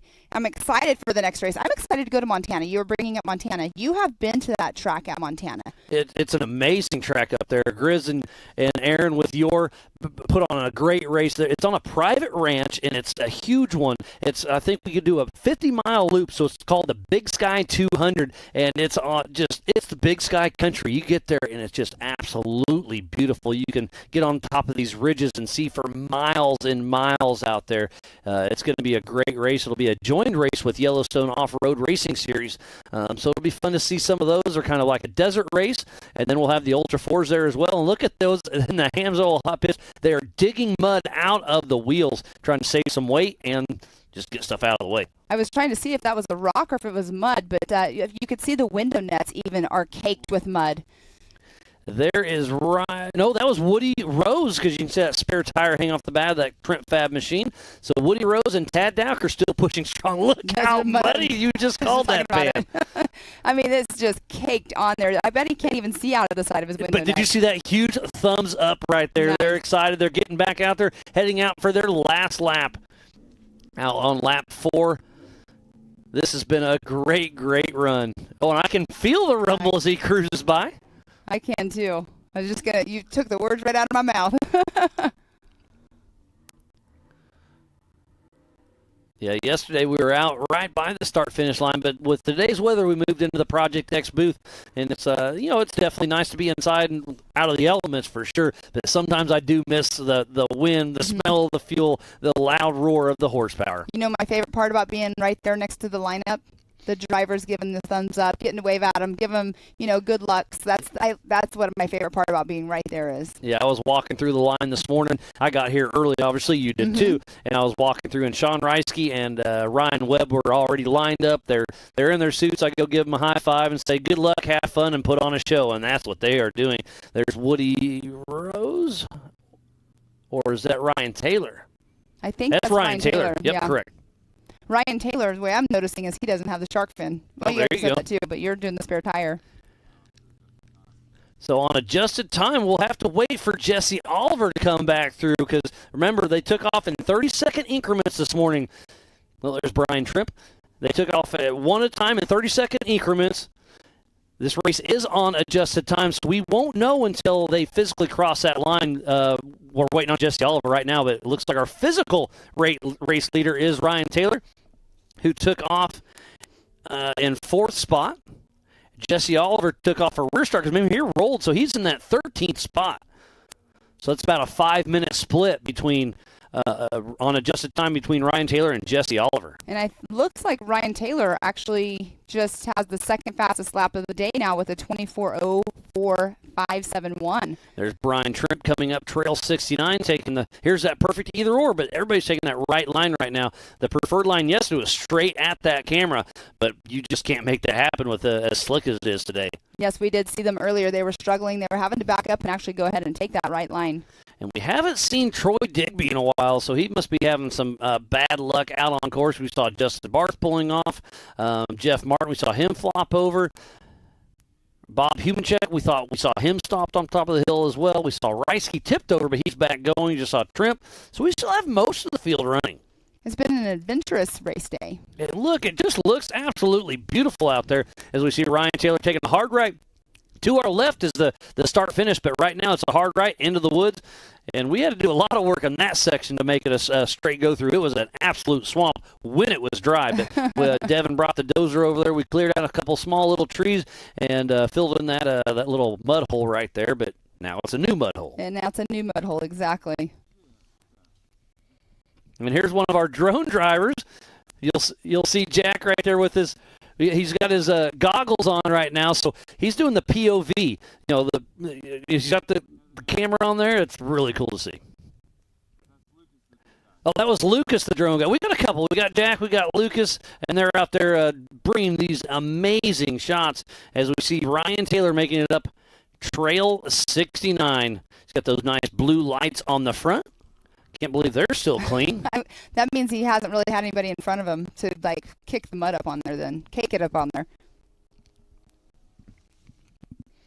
You can see our Optima leaderboard on the top left of your screen, and that is Bob Humancheck, possibly.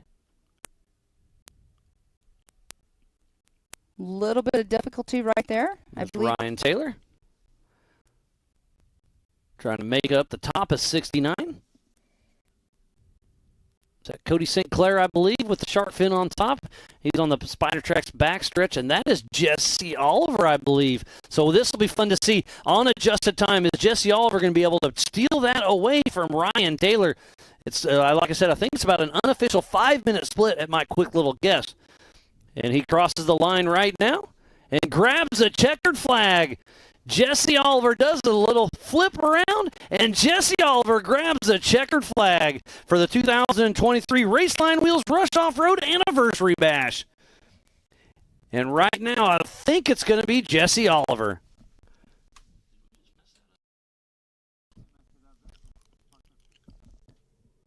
So Jesse Oliver, I think, just got the unofficial overall. He's got to be super excited right now.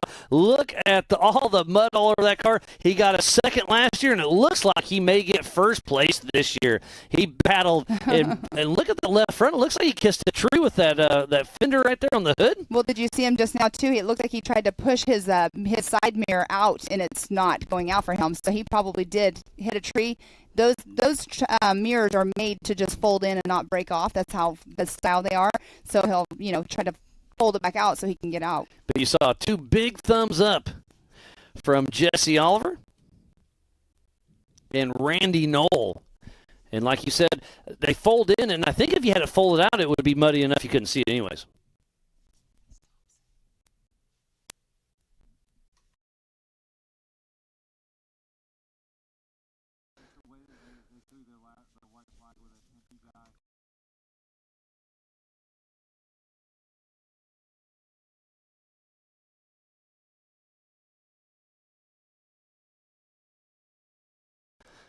So Jesse Oliver right there will get him crawled out of the car. You know he wants to get out of the car, kind of shake some of that mud off it because he's been fighting that for quite some time.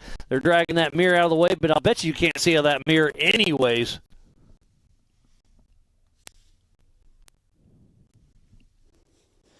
So we are an hour and 53 minutes into this race. Remember, we kick off the 4,400 race at 2 p.m. So we're winding down the 4,500 Yukon Gear and Axle Modified class and the 4,800 Brannick Motorsports Legends class. Getting a little tidbits through my rugged race radio. Sounds like we have 2 or 3 guys that will be coming towards the race line start-finish here very shortly. It would be interesting to know what their cars weigh after this race because I know they don't weigh them, but it would be interesting to know how much mud they actually have on their cars. I believe that's Brian Trimp heading down the Yukon launch. Oh, and there's the top. So we will have somebody coming through. That could be Woody Rose, I believe. It's either going to be him or Dwayne Garrettson.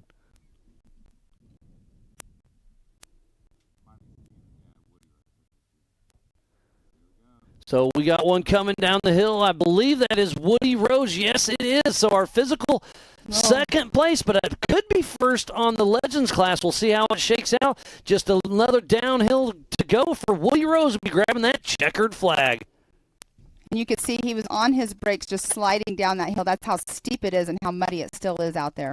So Woody Rose, 1 turn left to go, and it looks like he may grab that checkered flag for the 4,800 Brannick Motorsports Legends class. We'll see how it all shakes out. Remember, this race is on adjusted time. We need to dot our I's and cross our T's, but Woody Rose is here on the infield.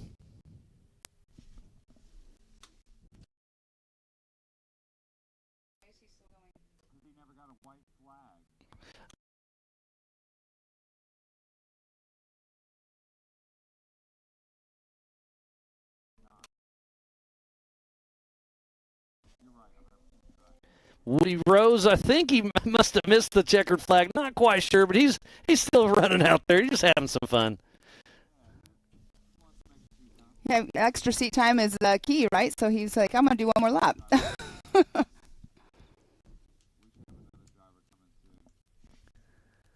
So I think we should see Dwayne Garrettson coming down the line here in just a moment.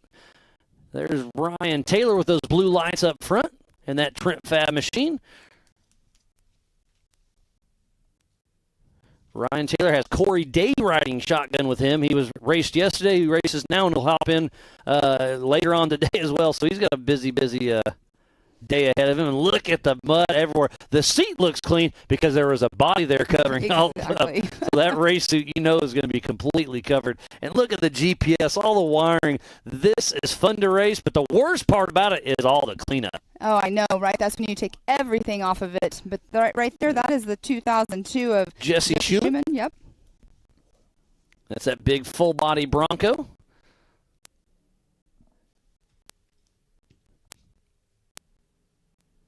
He's part of the 4800 Brannick Motorsports Legends class. Looks like he's having a little bit of trouble. He had to back up quite a bit. I believe this is only going to be a second lap that he completed. Did you see him sliding?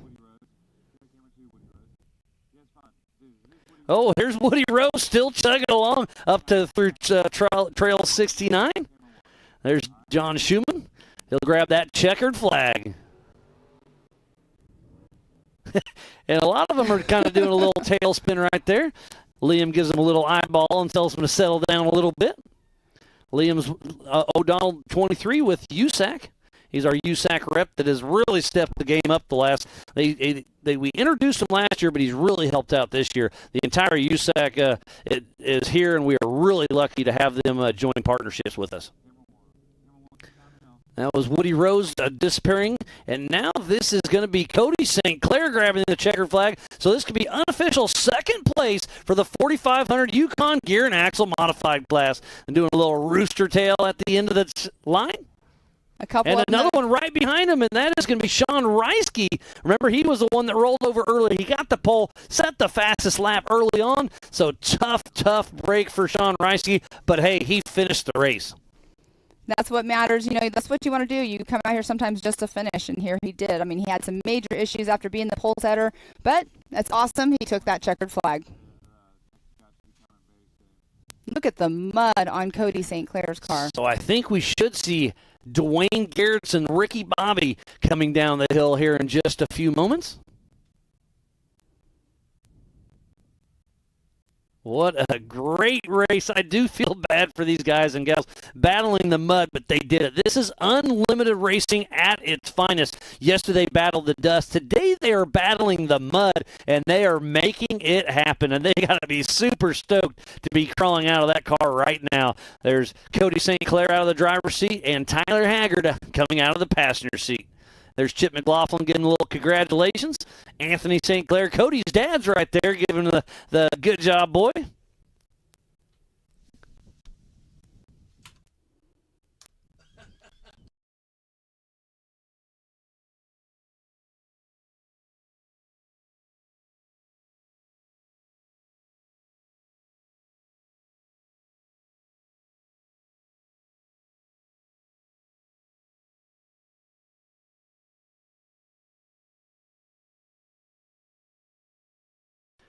And they are on top of the Ultra 4 merchandise trailer with this camera right now. So this is going to be the prime seat for the rest of the day.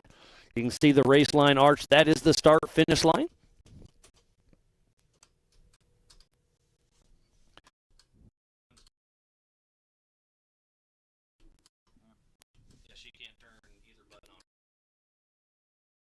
And there's a great shot of Sean Reisky, who set that blistering pass early on and then had that tumble right there at the end. So tough break. This should be Dwayne Garretson coming down. Can't quite tell what kind of car it is. I can just see a silhouette of something.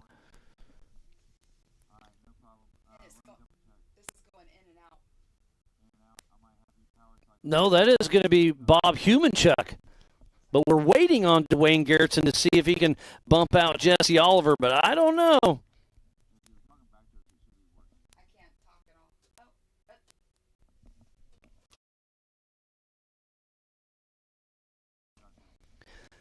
So Bob Humanchuk at the top of that steep little down section. He's trying to, oh man, it's steep, it's off camber, it's muddy, it's uncomforting, I promise you that. Needs to turn hard left right now.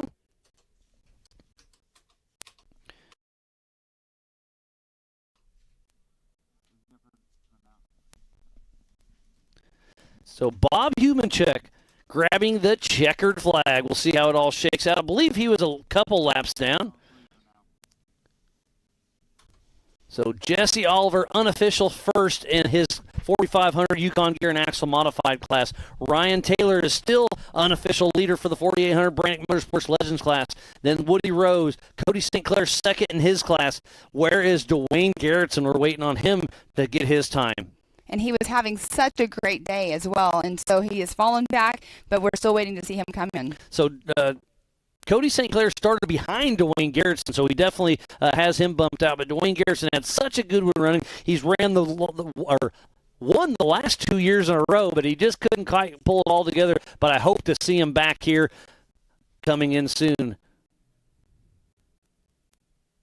Is that Woody Rose possibly heading down the Yukon launch area?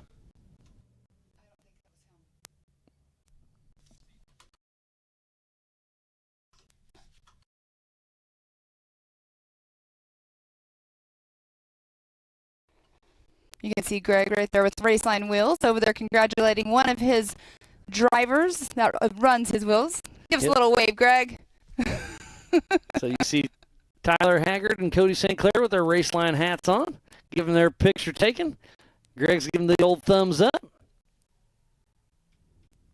What a great race they put on for us. Thanks to all of these racers. Thanks to absolutely everybody for putting this together. Jason and Gayla Robinette, all of the volunteers, Ultra 4 USA staff, AOE, MAO, media, safety, USAC, racers, fans, and all of our marketing partners. And our broadcast partner is Speed Sport. They'll be putting together a 1-hour produced show from this weekend's race, highlighting the 4,400, but they'll show a little bit of everything. They'll be bringing that out in the next few weeks. I know that all of our racers are looking forward to that to see. There's a shot right there again of that nice, nasty downhill, but there to the left is where we'll be doing the America Pro Rock tonight. Did you say right to the left? I did, didn't I? Just to the left where Just to everybody's the been left. coming down. I catch myself doing that all the time. No worries. So we're bringing them in the 4,500 Yukon Gear and Axle Modified class and the 4,800 Brannick Motorsports Legends class. Or we're winding down this race, and we're about 2 hours away from kicking off the 4,400 Unlimited class. That was Brian Trimp heading up the Spider Tracks backstretch.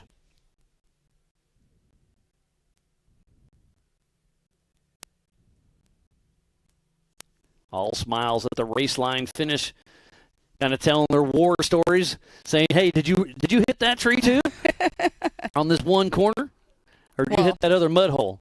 And that's Sean Reisky. He's probably telling the story of what happened. Exactly. You can see I was backing up, I was going, and flipped her right over.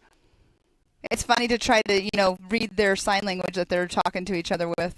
But that just goes to show, I mean, obviously Sean Reisky took a pretty good tumble, but they build these cars so good that it took that tumble, it was upside down for a while, and it still went out for another lap. So safety is absolutely our number one concern with the cars and the courses, and it just goes to show that we do the right things and it makes it work. Exactly, and I'm surprised that their suits are still white up on the top half of them. That's the back half, but yeah, wow. No, you're right. That's where the seat belts are probably sitting.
There goes Ryan Taylor heading up the Spider Tracks backstretch.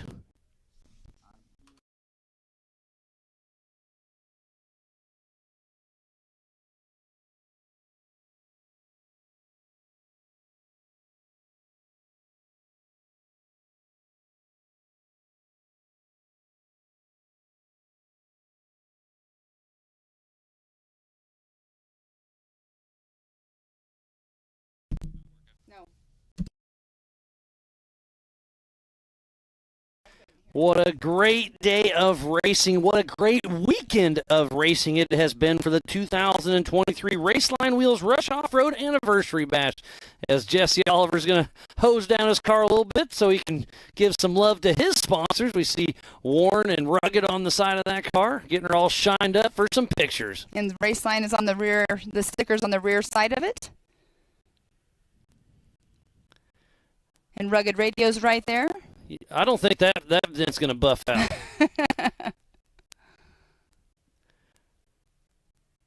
Well, great to see they're able to use that water hose for cleaning the car. That means they didn't have any issues with fire today. Great to see that. Because fire is one of those scary, scary things. We saw last weekend Justin Wicks had an issue out of one of his desert races, and he was in a bomber car and had a fire, and he said it was the scariest thing he ever did. Him and his co-driver are okay, but it really hurts the car.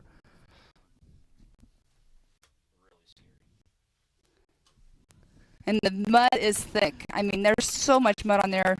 The grassy area that they had to cut through, the extra trees when they changed that hill, they were, making a new trail right there. So you see a little bit of that hanging off as well. There's so much weight, extra weight on these cars right now.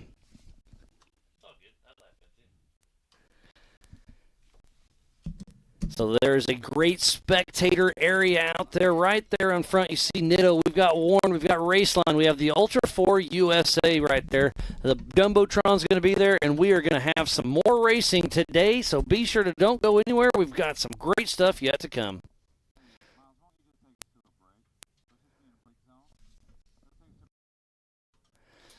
More racing yet to come. We're going to finish up the 4,500, the 4,800 race here in just a little bit. So while we're going to take a step away, we'll be right back after this.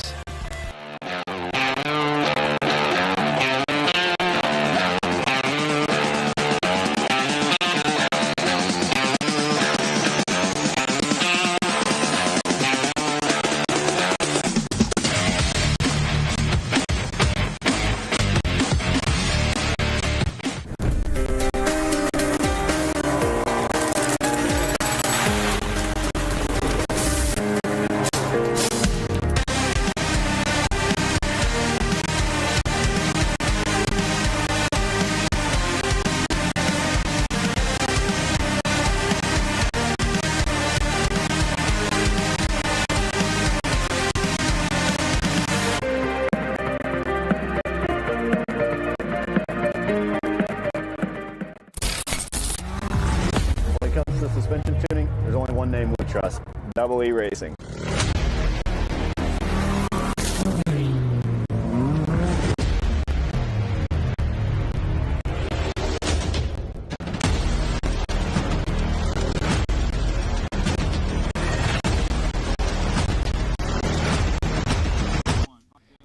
And here comes Brian Trimp, I believe, crashing the checkered flag. Great run by Brian Trimp. He's been racing all day long. You saw him in the Amsoil hot pits having some issues, but Brian Trimp grabs the checkered flag, adverse and overcome. I love seeing that.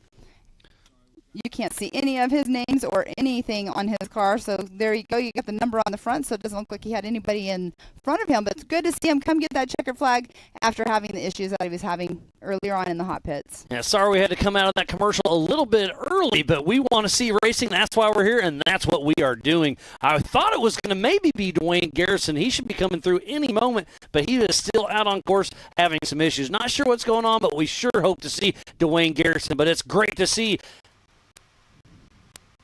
Brian Trimp here in the infield.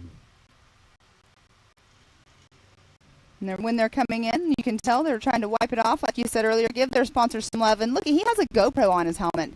How crazy is that going to be to see? Hopefully it didn't get mudded up. That'd be a great view to see, yeah. They'll have a little bit of mud on it, I believe, but that Jeep Armory machine looking good.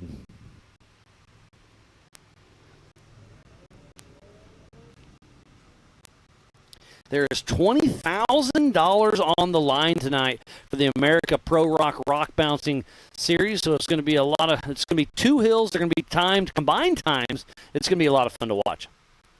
That'll be tonight around 5 p.m. And Jesse Sherman is in, I believe, right there. Came in the 2002 of that Bronco.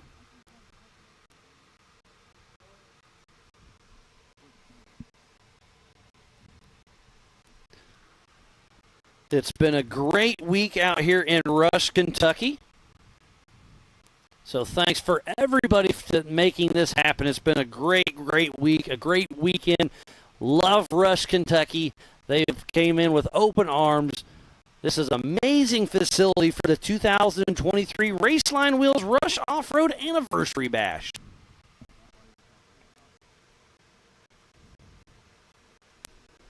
And we're all just waiting for all of our finishers that are out on course to come on through here. We'll be doing our awards here in just a little bit. And don't forget, you can always go to AOE.tv and rewatch any race from prior times, or you can go to speedsport.tv as well. You can go to the King of the Hammers and MAO Facebook.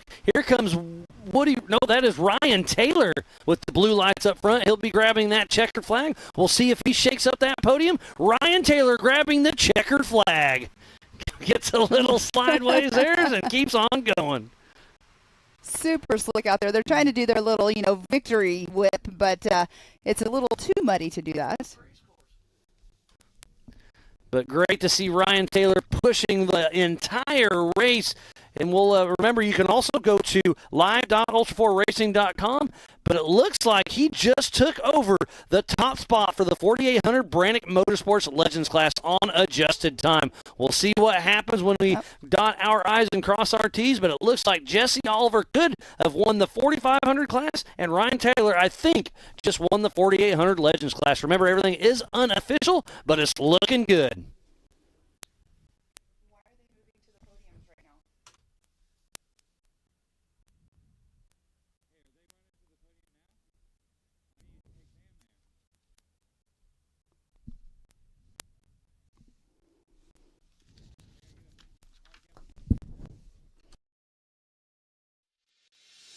What a great day of racing it has. We are winding up this race, so we're going to take a quick break, and we'll be right back after this.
Welcome back to the 2023 Raceline Wheels Rush Off-Road Anniversary Bash. It's been a great day of racing. We are just winding down on the 4500 Yukon Gear and Axle Modified class and the 4800 Brannick Motorsports Legends class. So Pam will be giving away some of those Laser Nut and 360 Wrap trophies here in just a little bit. We got to get all our ducks in a row. We need to have the timing all lined out, but it's looking good. Just giving away some awards here in just a little bit. Again, thank you for everyone for coming and checking it out. It's been great. There's some of our crowd out there. The awards will be coming out here very, very soon. But what a great day. And don't forget, at 2 p.m. Eastern Time, we'll be kicking off the 4,400 Unlimited class. You do not want to miss that. And tonight, a crowd favorite is going to be the America Pro Rock Bouncing. 2 hills with $20,000 on the line, split up between the bouncers, the UTVs, and the rail buggies that are going to be here. So it's going to be a good time today. It's been a great weekend, and it's only getting better and better. Yesterday it was dusty. It rained overnight, and this first race was very, very tricky with all the mud. We saw some unfortunate rollovers. We saw some people having electrical issues, but I think the course is really going to come into play, and it's going to be amazing for the 4,400 Unlimited class. That'll be kick off again at 2 p.m. Eastern Time. We're getting the cars all dressed up right there in front of the Jumbotron.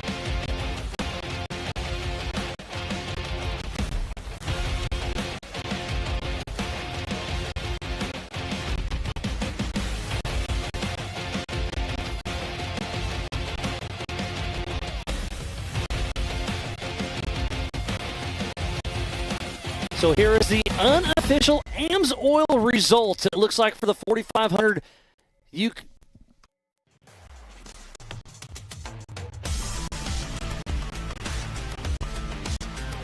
I apologize for that. That was from qualifying, I believe. So we're trying to get all our ducks in a row real quick.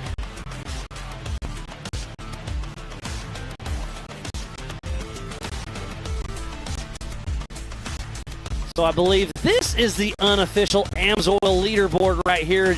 And unofficial first is Jesse Oliver. In second place, Cody St. Clair. Third place, Dwayne Garrettson. And then Bob Humachek. Troy Digby did not get off the line. Tough break there. But we'll switch it to the 4,800 Brannick Motorsports Legends class to the AMS Oil unofficial leaderboard. It looks like it's going to be Ryan Taylor in that first position. Then Woody Rose in number 2. Ryan Webb in that third spot. Fourth goes to Brian Tripp. Fifth goes to Sean Reisky after that tumble at the very beginning. Great to see him still battle all the way to the end. Jesse Schumann in 6th. Justin Barth in 7th. And Jeff Martin took the tumble, did not get to complete his first lap.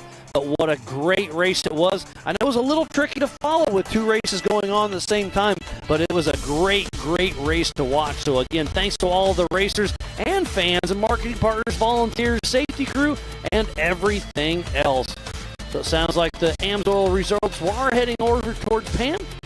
So we will be giving away those Laser Nut and 360 Wrap trophies here in just a little bit. Don't forget, this afternoon's race, Speed Sport is going to put a 1-hour special together that will air very soon. It's going to be a lot of fun to watch. Here comes Woody Rose down the hill as we speak.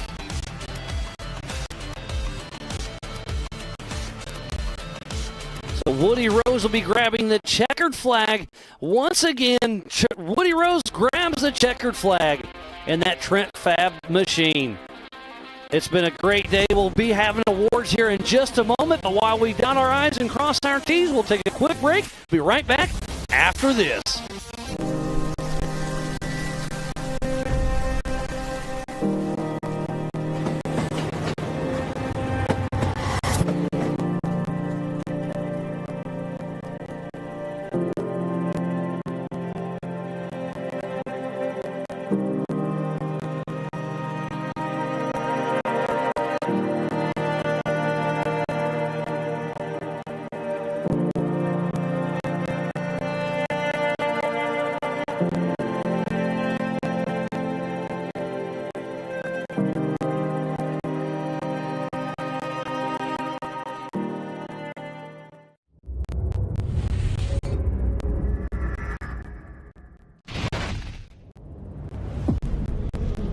No matter what, it's never an easy event, and it never will be, and that's what makes King of the Hammers King of the Hammers. Tire choice is everything. I mean, to have a tire that's reliable and consistent and drives well out in the desert, but yet when we get to these crazy rock sections, still has grip and performs, and we can hit these sharp, jagged edge rocks and not have a problem, is what we need, and the Rockzilla is definitely our second to none when it comes to the UTV tires. It just speaks traction. It's got big lugs hanging off the side. It's got big lugs down the side of the sidewall of the tire. If you're going to look for something that makes traction and is going to grip in rocks and dirt and everything, you look at a Rockzilla and go, man, that thing looks like it's going to do the job right there.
When it comes to suspension tuning, there's only one name we trust: Double E Racing.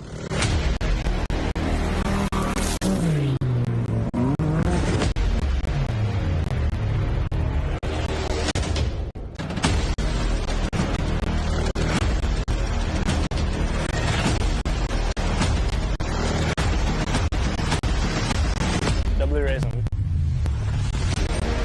We help build champions. Ready for any challenge. Max's tires can handle even the most punishing off-road conditions.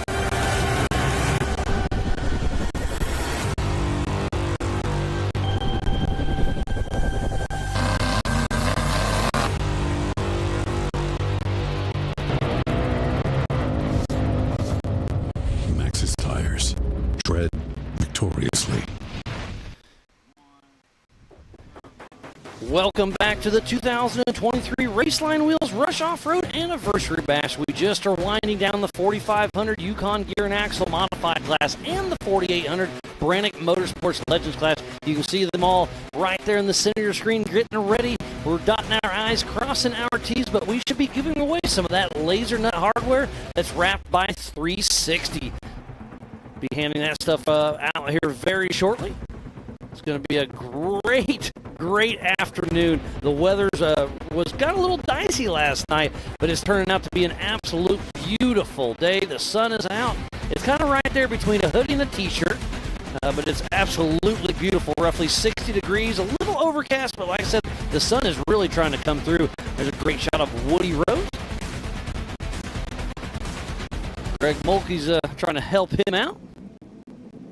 But all smiles from Woody Rose that comes all the way from Nevada, Sparks, Nevada. Come out here and play with us here at Ultra 4 USA. And he's trying to jiggle the steering wheel, but there's so much mud stuck in there that you know he's going to have a fun time cleaning up that unit.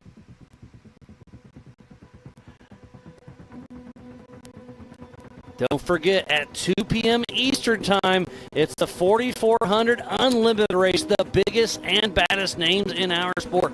Unlimited tires, unlimited suspension, unlimited horsepower. It is unlimited racing at its finest. These are the Swiss Army knife of off-road. They race King of the Hammers, Crandon at Mid-America Outdoors, Pennsylvania, Tennessee, here in Kentucky, out in Lake Havasu. We race over huge rocks, mountains, short course, jumps, tight trees, mud, dust, desert whoops. These cars can do it all and do it all well. Taking a quick look at the course, it's pretty quiet out there because it's definitely winding down, but it really looks like it's starting to dry up and getting that little tacky section. So I think this is going to be super, super fast.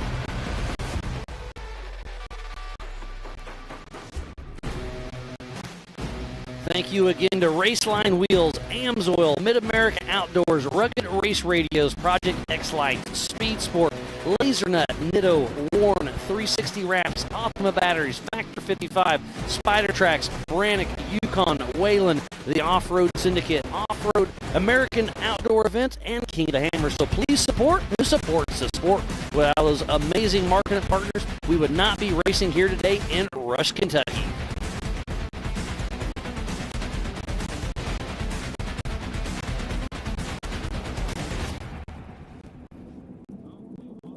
But it sounds like we are getting ready to hand out that LaserNut hardware wrapped by 360 Wraps. Getting everything lined up out front.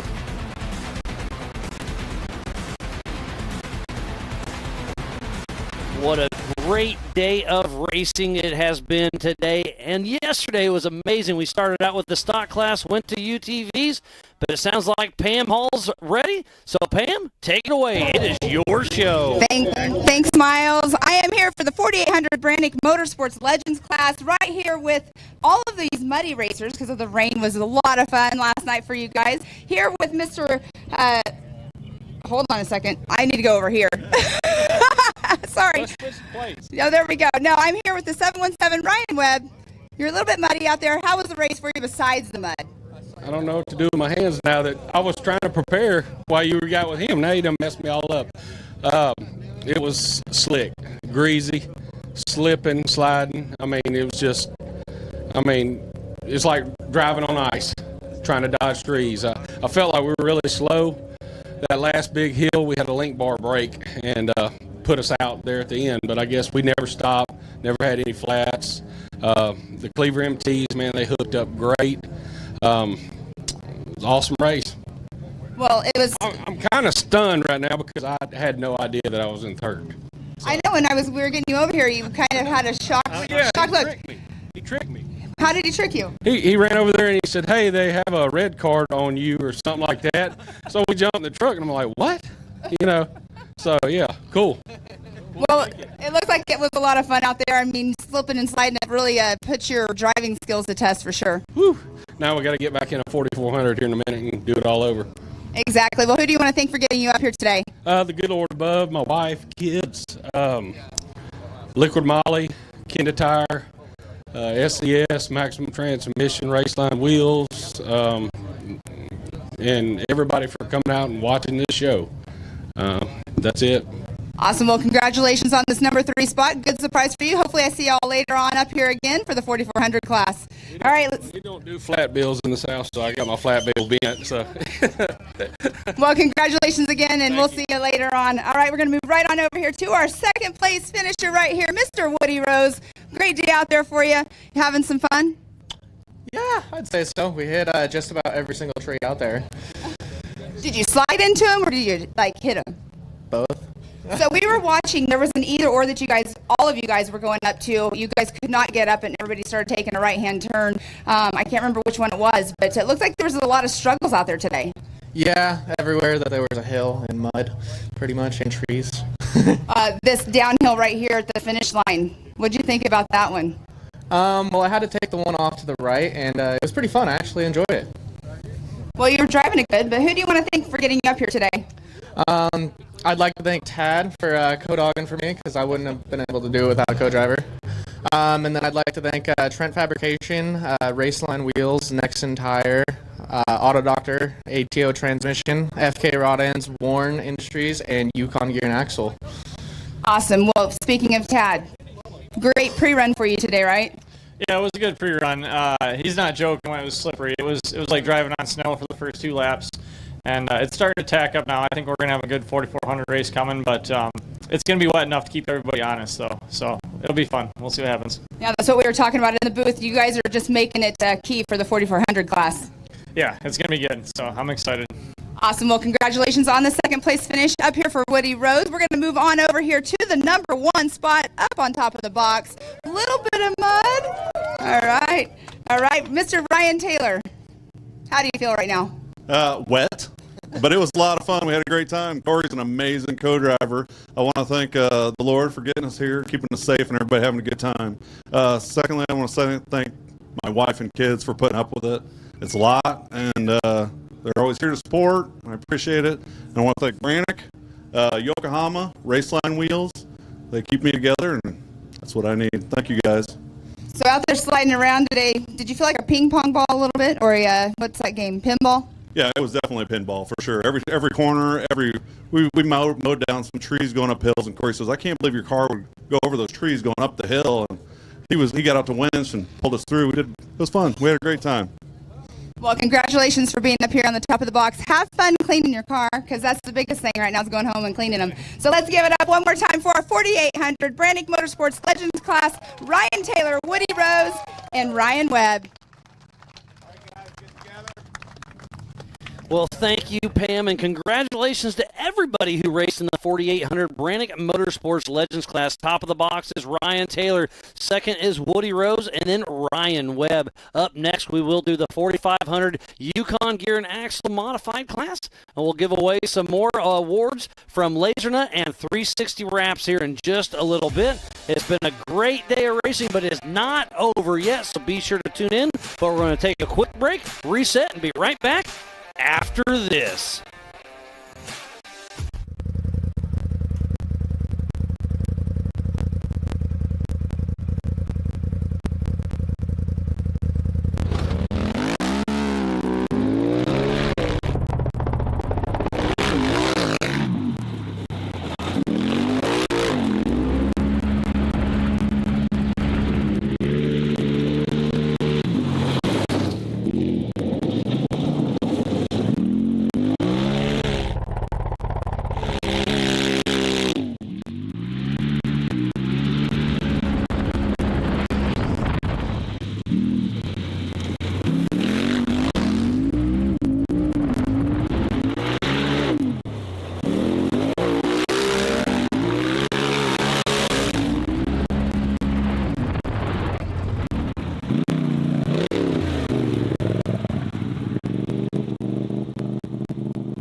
suspension tuning, there's only one name we trust, Double E Racing.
Comes to suspension tuning, there's only one name we trust, Double E Racing.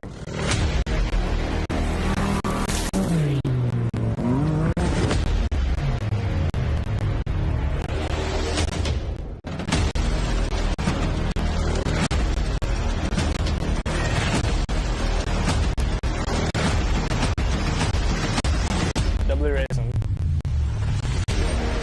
We help build champions.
Welcome back to the 2023 Raceline Wheels Rush Off-Road Anniversary Bash. It's been a great morning of racing thus far with the 4500 Yukon Gear and Axle Modified class and the 4800 Brannick Motorsports Legends class.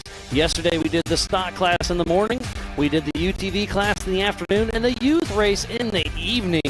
So it's been a great weekend of racing. Today at 2 o'clock, we'll be kicking off the 4400 Unlimited class. And then tonight at 5 p.m. will be the America Pro Rock Bouncing. So still lots of action yet to come. Looks like we have a car having a little bit of issues on that last little downhill. But thank you again to each and every one of you for tuning in off and on all weekend. It's been absolutely amazing here for some Ultra 4 USA racing at its finest. Can't quite tell who that is on the side of the hill having some issues.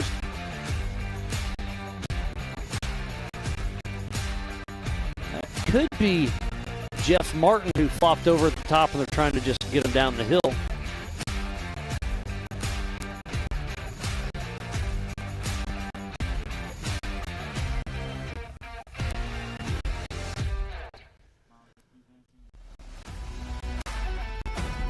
We will be giving away some Laser Nut and 360 Wrap trophies. Thanks again to Cody Wagner and company here very shortly.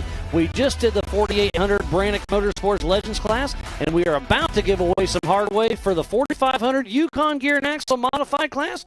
Pam Hall, take it away. It is your show.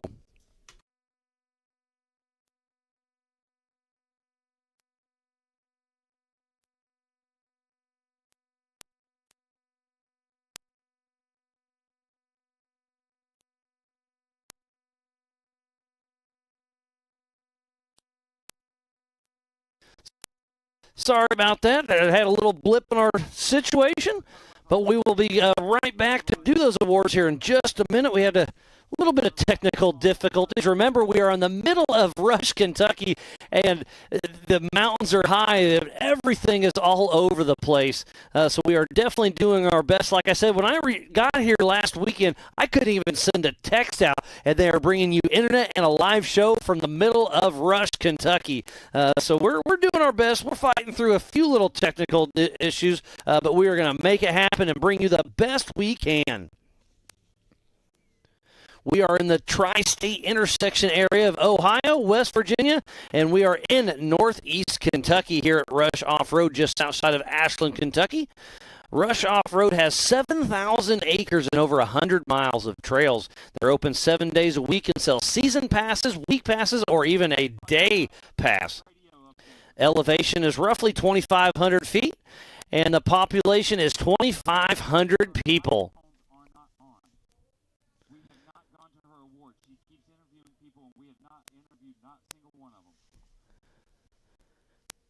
Don't forget to check out our MAO and Ultra 4 USA merchandise trailer. Thanks to Angel, Carly, and Bailey. They've been slinging a lot of swag out of there. They've got hoodies, they've got hats, they've got lip balm, whatever you need. Yesterday it needed to be sunscreen, but today it could be a hoodie. But they've got a little bit of everything. Today's race course is an 8-mile loop. The races have been an hour and a half plus a lap, but later on today it'll be 2 hours plus a lap. This race is on adjusted time. There's 11 either-ors out there on course.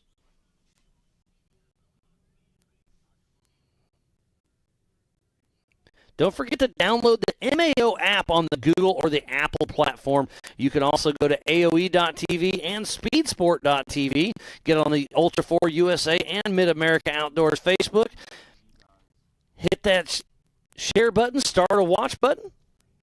It's a hashtag it up. USAC is our sanctioning body. We'll be running timing, scoring, and race ops. Safety tech. Lee O'Donnell is our USAC rep on site.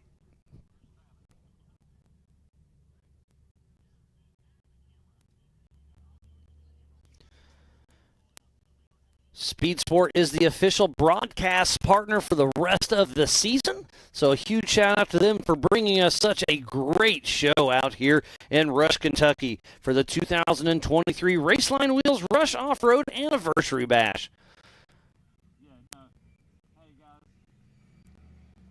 We just wound up the 4500 Yukon Gear and Axle Modified class and the 4800 Brannick Motorsports Legends class.